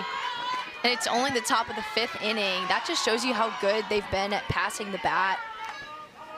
Double-digit hits on the board. They're getting runners on base, walking, doing whatever they can do. Kind of just looking for that clutch hit here to really pull away. Strike 2. This is the one area that they've not been great in offensively, is clutch hits at the end of innings. The 3-run home run came with 1 out in the first. Malin trying to work out of another jam. This would be the 3rd time in 5 innings that the Cowgirls stranded the bases loaded. Grounder left side. Davis tags the bag. And for the 3rd time in the last 4 innings, UCF loads the bases but fails to score as Malin works out of another one. 3-0 UCF heading to the home half of the 5th. But they only trail by 3 as we head to the bottom half of the 5th. And these middle innings have been kind to Oklahoma State this year. We'll see if they can get it going here in the 5th. Yeah, it seems like they've really just taken a few innings to get their offense going. You like to see a little more life, I think, in the Oklahoma State dugout. This is a really good chance for them. Tia Warsub coming up. All she's got to do is get on base, and the Cowgirls only down by 3. They've been in this situation before. They're never out of any game. They're about to go through the lineup a 3rd time with Vega. I think they just need to stay disciplined on her rise ball and keep trying to put the ball in play hard on the ground and try to get something together these last few shots that they have. My question is, as Vega gets strike 1 into Warsop, will Vega be allowed to see this Cowgirl order for a 3rd time? It's a great question. I honestly not sure. I mean, UCF, we see them do more of that pitch by committee. It's hit well towards left center field, but the speedy Ray over to get it on the run. like I was saying, UCF, typically that pitch by committee sort of style where they mix in a couple different pitchers, but Vega's been rolling through this game, and Oklahoma State hasn't really threatened offensively. So if it was me, I'd leave her in, and if something gets sketchy, maybe try to think about taking her out. But she's pitched a heck of a game so far and has done a great job and keeping her pitch count really low there. So I say just let her keep fighting. 73 pitches to this point. Ball one is up high to JL Austin. She reached in the third when she got hit by a pitch, stole second, but was stranded there.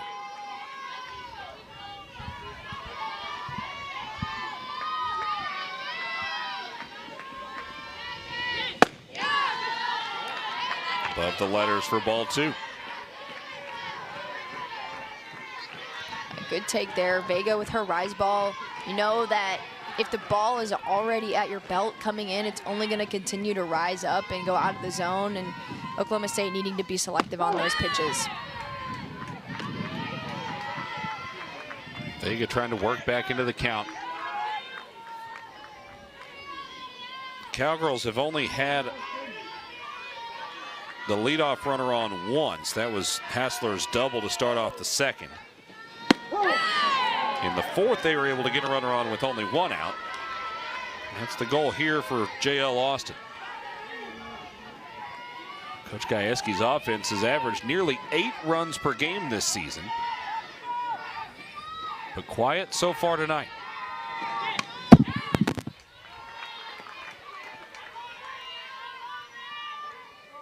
And the UCF pitching staff, I know a big focus for them heading into this game was to keep the walks low. Only a couple of them here for the Cowgirls, and I think that's a big reason why they've been so successful is they're not giving Oklahoma State any, only a couple free passes, and just a huge focus for them, and you see that playing out today.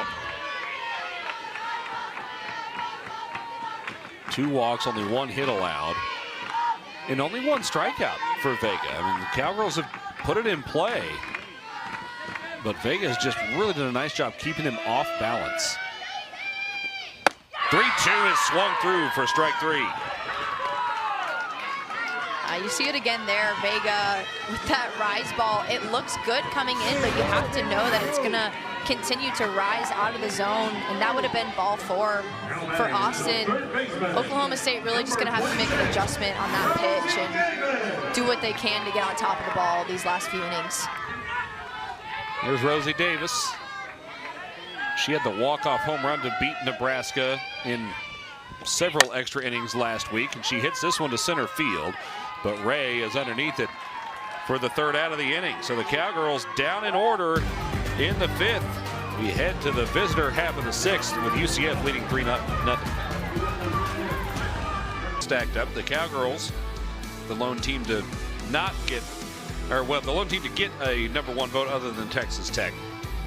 But the Red Raiders, the favorites in the league this season. UCF there in the 5 spot, as we mentioned earlier, and trying to pick up an early win on the road against a team ranked higher than them in the preseason poll. This is a big opportunity for the Knights. It's a great opportunity for UCF to just start their Big 12 season on a good note, and I think Oklahoma State got a lot of respect in this poll. I didn't honestly expect to see them that high, especially after their finish last year, but you could see they came back pretty strong and competing well tonight. I think this series, we knew it was going to be tough, and I think it's just going to continue to be competitive throughout the weekend. Coco Hymas leading things off here.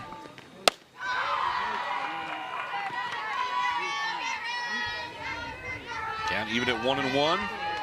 She's 1 for 2 with a walk and a run scored as well.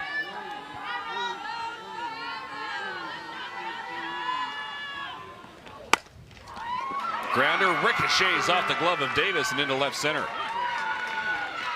Early base runner again for UCF. I would imagine that'll be scored a single.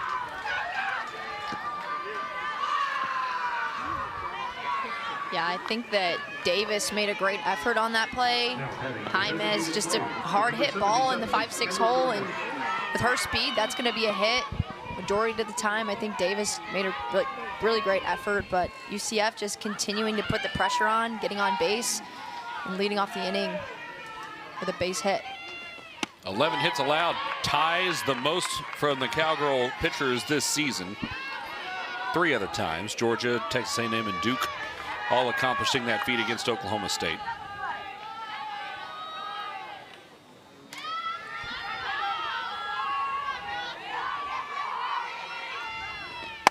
Yarnell lines it, and it's snagged at second by Jaden Jones. Yarnell has hit the ball hard every time she's come to the plate and does not have a hit to show for it.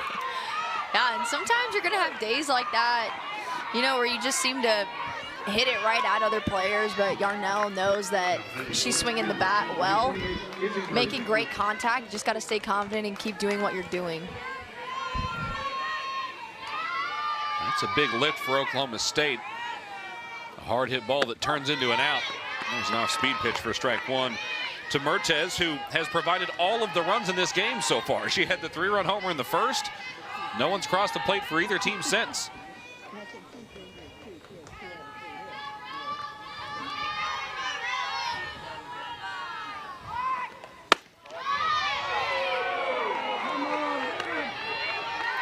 Just inside on that one.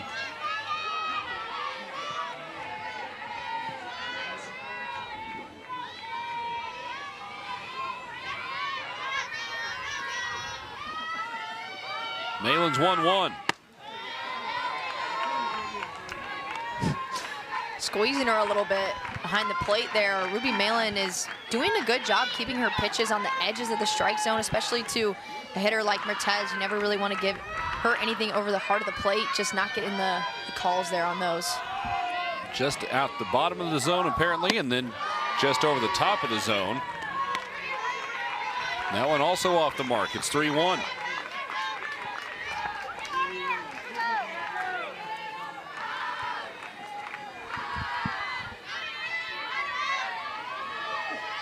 Dangerous spot here for Malin. Got the swing and a miss.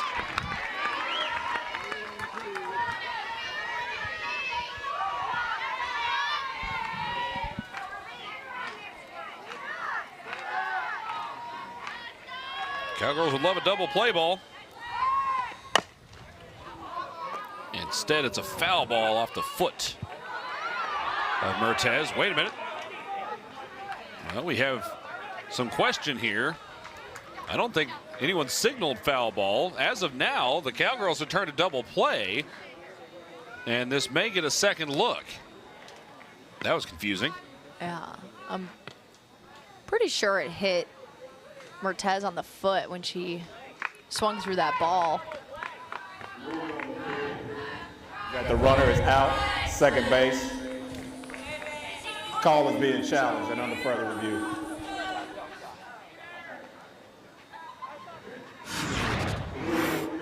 The ball hit off the batter's foot. UCF is challenging this call. Well, that very clearly hit off the batter's foot, it looks like, on the replay from our perspective. So what's going to end up happening, it would appear, is that everybody will go back where they were, and we'll have another 3-2. Yep.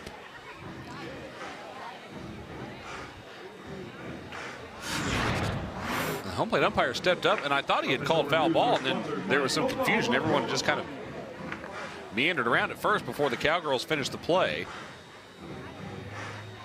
If the call stands, it would end the inning, but as you saw there, looks like that'll be overturned as a foul ball. Credit the defense for turning that play over. I think that's the UCF dugout you hear.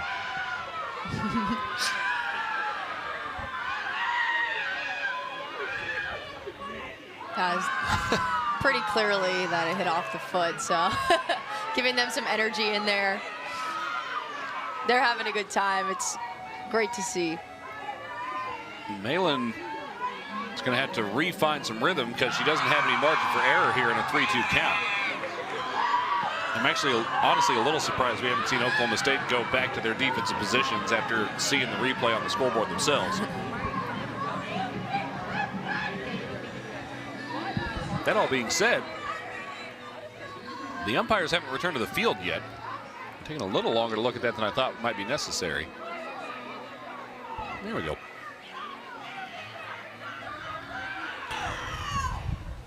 After further review, we have a foul ball. Runner is sitting in the box. Runner returns to first. That all makes sense to me.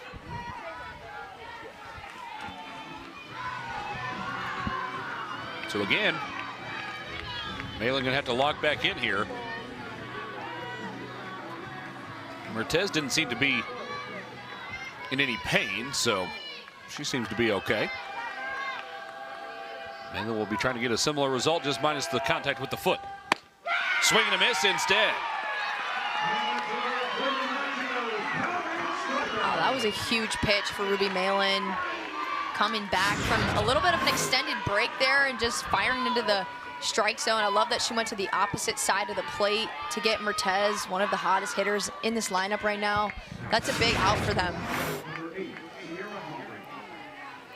Jaimez led off the inning with a single, since then a line out and a strikeout. And Humphreys takes ball one away.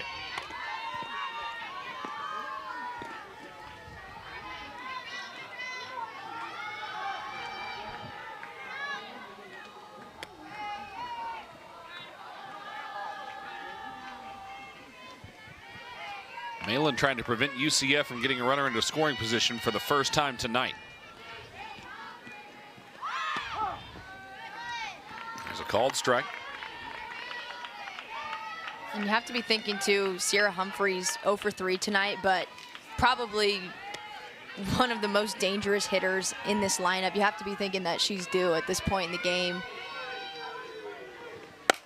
Grounder left side. The throw to first is in time. After the leadoff single, the next three batters are retired. And the Cowgirls with a little bit of a breather defensively. 3, 4, 5 hitters due up when we head to the bottom of the sixth. Really good in the circle tonight for UCF. She's held Oklahoma State to just 1 hit, no runs, and given up just a couple of walks. And she's been efficient, just 81 pitches through 5 frames. She's rolling through the Cowgirl hitters right now. I see pop-outs all over my score sheet, doing a great job using that rise ball. Also using her changeup to keep Oklahoma State off balance. Just pitching a great game tonight. Wasn't sure if we'd see her for this long, but since she's done so well so far, I say let her finish it out. I'd imagine at least until she sees trouble, they're going to let her keep rolling. First baseman Griffin is having some sort of conversation with the first base umpire. And now we may have, we had some sort of a pitch comm malfunction between the dugout and the catcher. It's been an electronics themed evening. CF got the 3 runs in the first, and while they haven't scored since then, I think the pressure that they've kept on Oklahoma State has been big for UCF, not necessarily for their offense, but to keep Oklahoma State's offense out of rhythm. Oklahoma State has spent a lot of time in the field. I definitely agree. They've been on defense, it feels like 90% of the time, and just haven't been able to continue the momentum from some of those good stops that they've had offensively so far. It's a good spot to get something started. 3, 4, 5 hitters due up. Tim has lined out to left twice.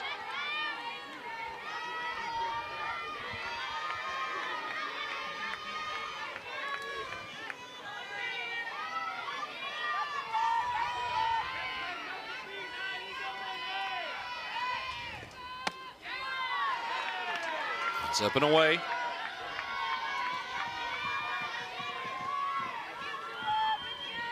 Tim has seen a lot of pitches from Vega. It was an 8-pitch at bat the first time around. 2 more the last time, now 2 more here. That's hit hard to left field. Back for it. The defender, it's over her head and off the wall. Tim striding into second base, standing up. It's a leadoff double for Oklahoma State, just their 2nd hit of the game. And that's exactly what the Cowgirls needed from Claire Tim, the leader of this offense. This ball right over the heart of the plate, she got great barrel on it, able to elevate it over the left fielder's head. And just a perfect start to the inning for the Cowgirls. Leadoff double. They really want to keep that momentum going and bring some runs in here. Pinch runner. It'll be Macy Graff.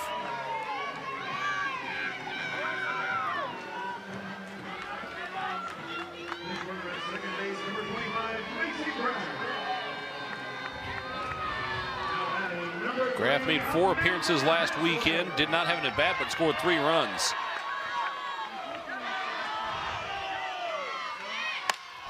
That ball lifted in the air to left field and dropped in left field. Graff will hold at third. Safely at second is Hassler. And the Cowgirls now with a massive opportunity. I believe that's Washington who had entered the game defensively in left field and couldn't get to that one. Hassler being aggressive on this off-speed pitch. And the left fielder just losing it. I think she thought it was hit a little bit farther, overrunning it a tiny bit. And like you said, a huge break for the Cowgirls. Two runners in scoring position now, no outs. This is a great opportunity for them to get some runs on the board. Just need a few more hits pieced together. And regardless of that one being an error, those last 2 swings are 2 of the hardest hit balls by Oklahoma State today. Perhaps starting to figure out Isabella Vega just a little bit. We'll have a pinch runner now for Hassler as well, as Kaya Booker enters the game.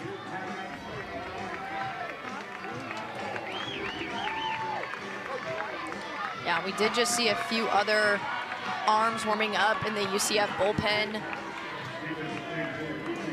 Definitely putting some pressure on Vega and the UCF defense late in this game. Well, here's Carly Godwin to step into the batter's box.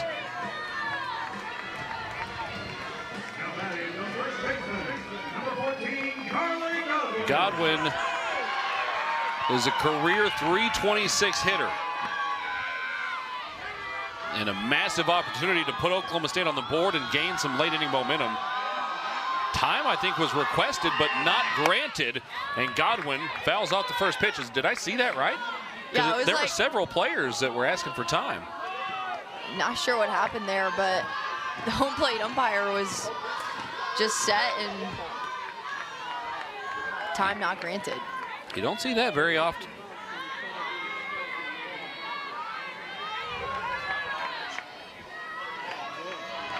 Godwin, surprisingly, has only driven in 9 runs this year despite hitting better than 300 with runners in scoring position. She fouls this one back.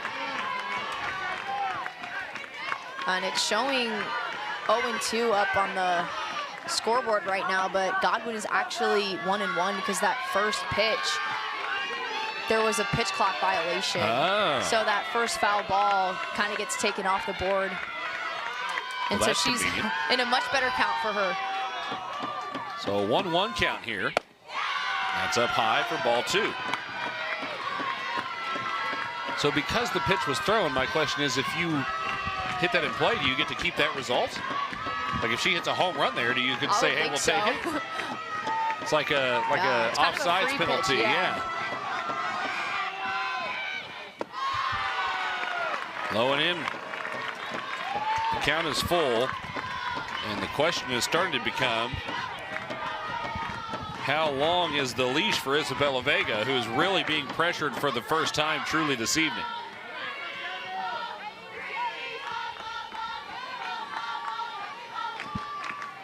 A 3-1 count to Carly Godwin, a very dangerous hitter.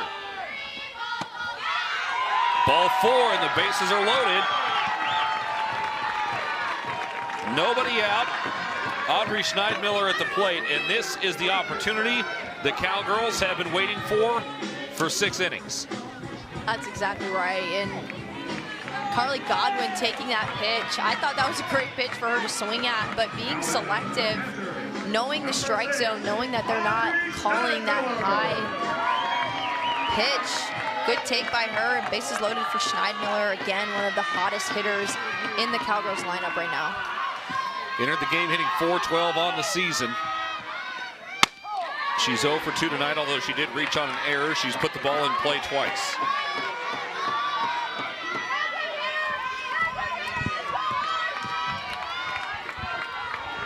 Looking for some way to get this ball in play and bring in a run. Way up high for a ball. And you can feel the energy right now at Cowgirl Stadium. Dugouts are cheering, the fans are getting loud. It's one of those key moments in the game. It seems like Oklahoma State, they could get a clutch hit here. This is going to get really fun down the line. That is hit high in the air, center field. Ray coming in for it. She makes the catch, runner tagging and advancing home. That brings in a run. The Cowgirls are on the board.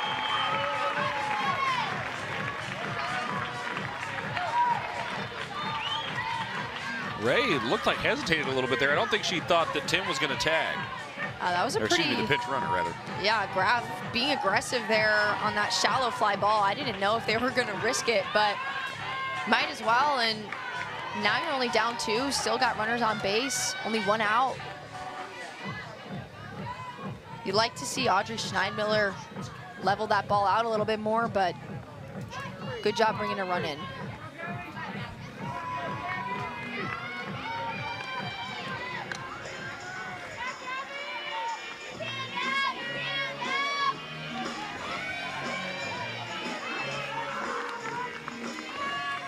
UCF sticking with Isabella Vega, who's been really good all game long. And here's a pinch hitter for the Cowgirls, Gabby Castillo.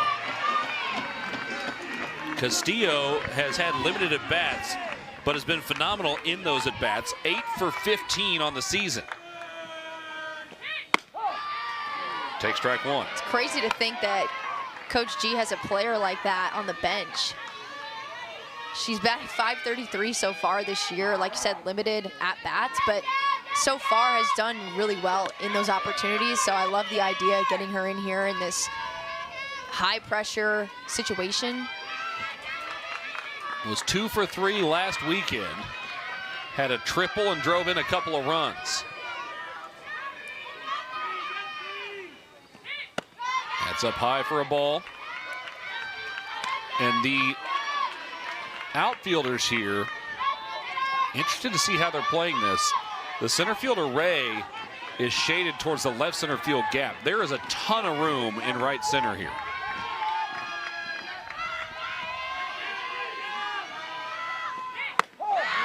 In there for a called strike 2. I was just going to say, as a hitter, you know, if they're shading that left center gap a little bit, might be a clue that they're going to throw you outside and try to get you to line out to that center fielder.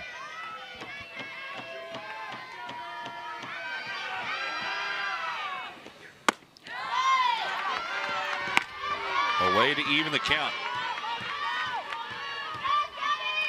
Pressure situation in the young career of Gabby Castillo.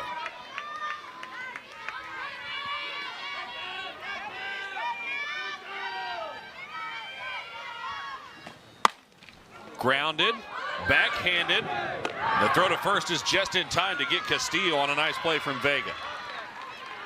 Castillo does move the runners over, though. Vega using that backhand, jumping out of the circle and making that play for herself. That would have been a tougher play, I think, for the left side of the infield. It was a pretty softly hit ground ball, and good job by Vega getting that second out. Another pinch hitter entering here for Oklahoma State.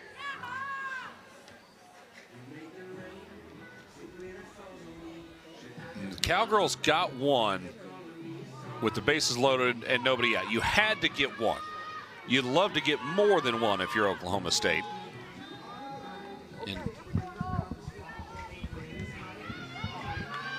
coming to the batter's box to try to accomplish that is Madison Hoffman.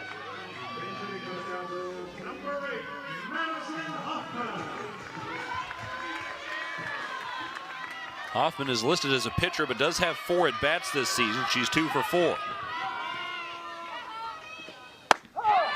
And she takes strike 1. A big moment for 2 pinch hitters in this game. You love to see them just go up there and be confident, be aggressive on good pitches. Freshman out of Lee's Summit. That changeup kind of stuck in the hand of Vega, it looked like.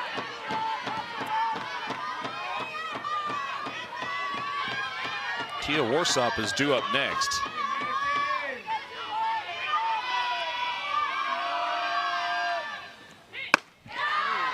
Up and in for a ball.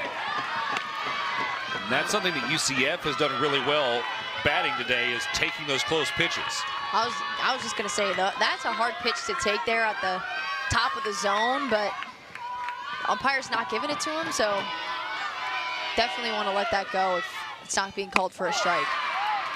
That one is called for a strike, and the count's even at 2-2. Hoffman, just a freshman out of Lee's Summit, Missouri, trying to come through in a big spot. More than 100 pitches for Vega. And she gets the strikeout on number 103. Just the third strikeout of the day for Isabella Vega, but arguably the biggest, as she holds the Cowgirls to 1. It's a 2-run game heading to the 7th. Well, we thought this might be a really offensive game the way it started out. A 3-run homer in the top of the first. UCF threatened and threatened and threatened, but the Cowgirls got some good defense to limit UCF's opportunities. Finally, Oklahoma State able to break through with a sac fly here in this last inning, but Isabella Vega, who's been good all game, with another rise ball for a punch out. Yeah, Vega has been outstanding in this game, keeping the Cowgirls to only 2 hits. They're able to scratch a run across in that last inning, and it seemed like they had something going, but Vega just comes back, gets both of those pinch hitters out, and just takes all that momentum into the top of the 7th for the offense. Ruby Malin misses low with ball 1. Oklahoma State has not had a clean inning defensively yet. In the 6th, they finally were able to prevent UCF from getting a runner into scoring position. It's vacuumed up, gotten over to first, 1 away. Aubrey Jones, so smooth over at shortstop. It's been so fun to watch her play. Just a freshman, but she does not play shortstop like a freshman whatsoever. She charged that ball, got the short hop, has been so solid over there all season long. She's made the last 2 defensive plays for Oklahoma State. 1 away, nobody on for Ashley Griffin.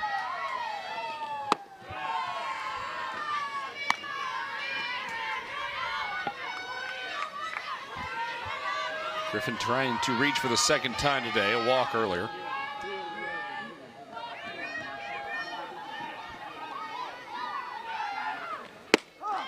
That's in there for a strike.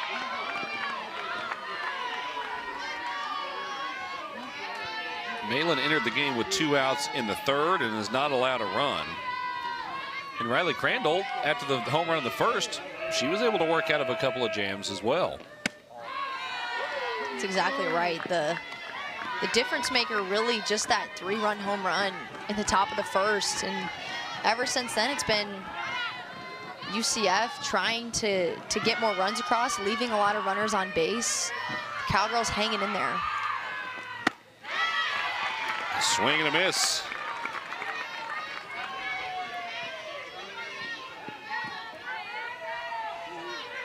Oklahoma State will have the 9-1-2 hitters due up, and if anyone reaches, it would bring up Claire Tim. So they're in a decent spot in the order if they can get to the bottom half of the 7th in just a 2-run game. That's hit hard back at the middle, though, for a base knock. And once again, UCF has a runner on.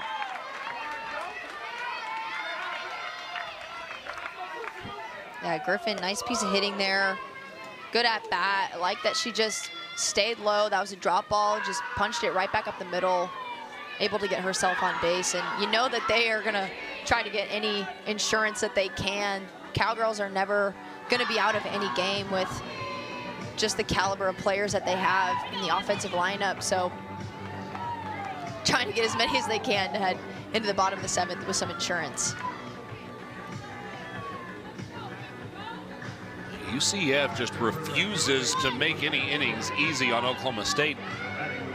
And remember, this is the first of a 3-game series. This can impact the way the next couple of games go for Oklahoma State defensively.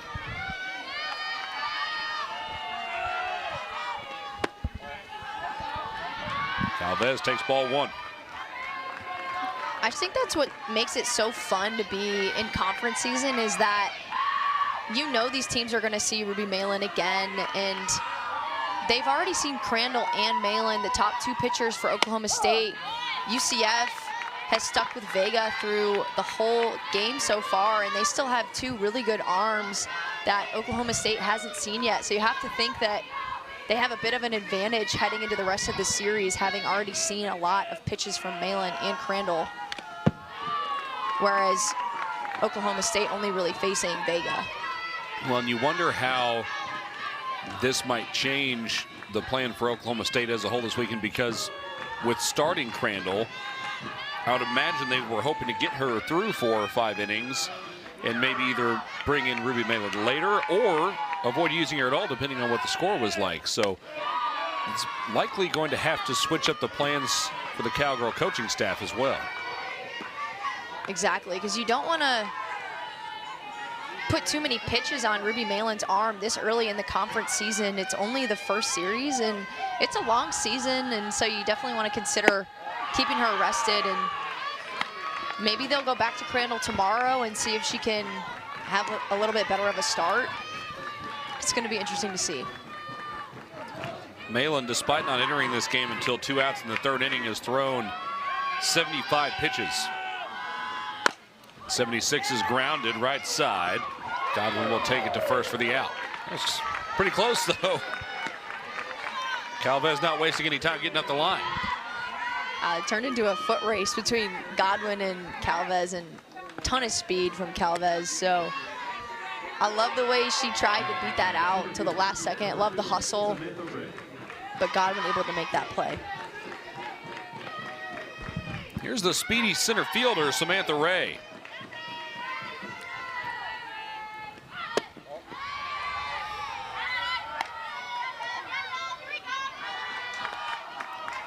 Ray has singled twice.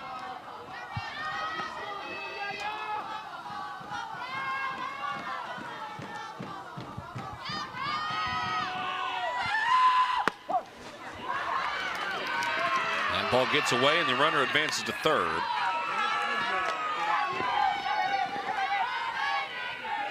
I actually think it was Trim that came in too and picked up a single in that 9 spot sure enough, you're in right. the order. So they're getting a lot of production out of the bottom half of this lineup today, and I think that's a huge reason why they've been putting so much pressure on the Oklahoma State defense.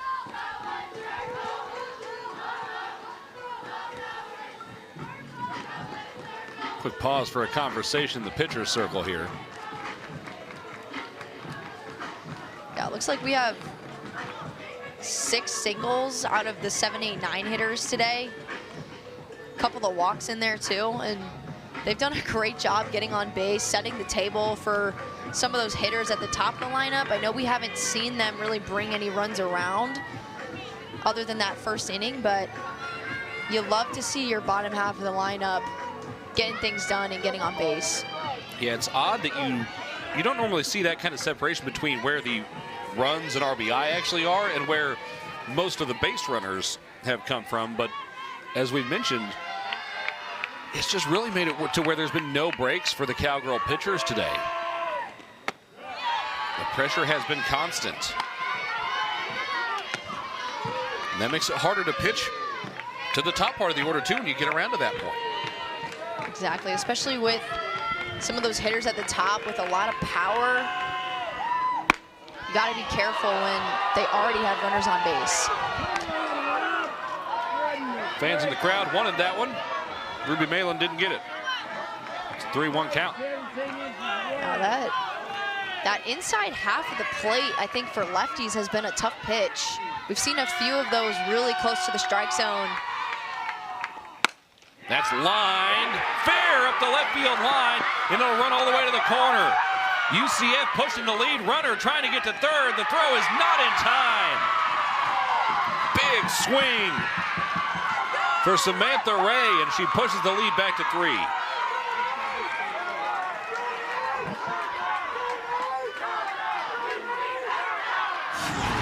Yeah, I love this swing by Samantha Ray. Gets a pitch on the outer half and just punches it hard the opposite way. Obviously, she's a great runner, so going to make it all the way to third, but that's a clutch AB right there. And like we said, the bottom half of the lineup just continuing to produce for UCF today.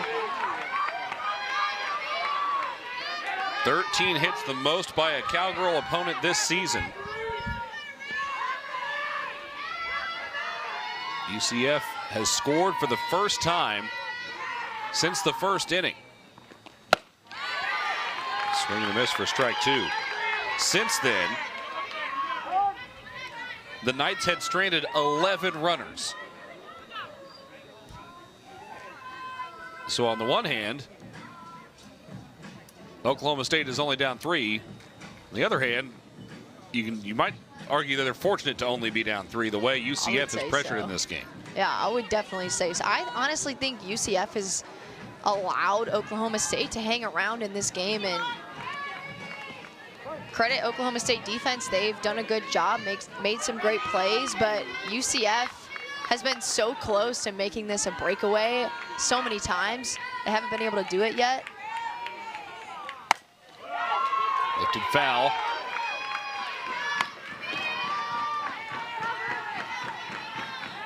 If Evans can find a way to drive in the runner from third, it would give UCF their largest lead of the game.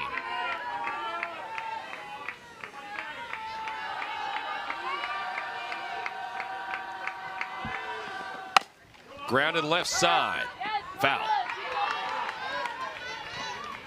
Pitched cleanly by Rosie Davis at third.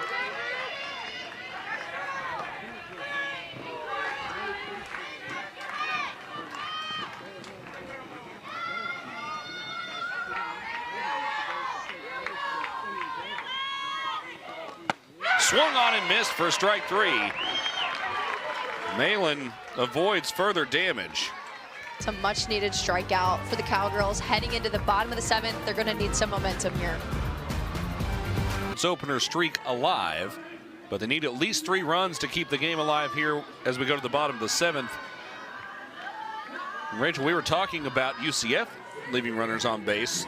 The Cowgirls have missed their opportunities too. They've left 7 on over the course of the contest, including 6 in the last 4 frames. Yeah, it's every time it seems like the Cowgirls are getting some momentum together, it seems like Vega just comes back and kind of slams the door on them, and Vega out there again. I'm thinking that the Cowgirls are excited to still see her out there, and they had a couple of hard hit balls. They've put together some better at bats. So for them, just gotta make some adjustments here going into the bottom of the 7th. I do not see anyone warming in the UCF bullpen. There's a grounder right side. Clean scoop. Warsop is retired. 1 away.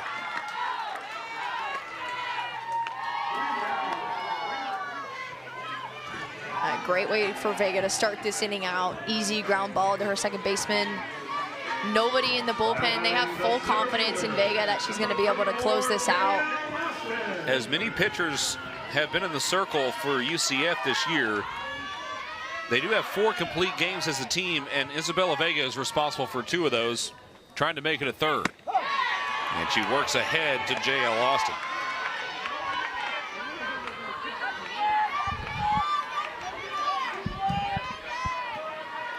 It takes a lot of talent and also a special mindset to come in as a true freshman and be capable of playing center field and hitting in the leadoff spot. And I think Coach Gajewski sees both of those things in J.L. Austin.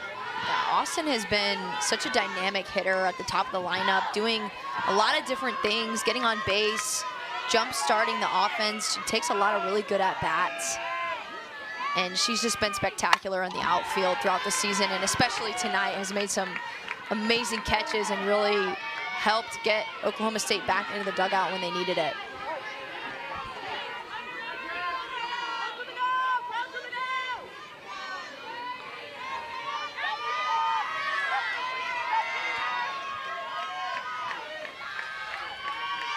One, two.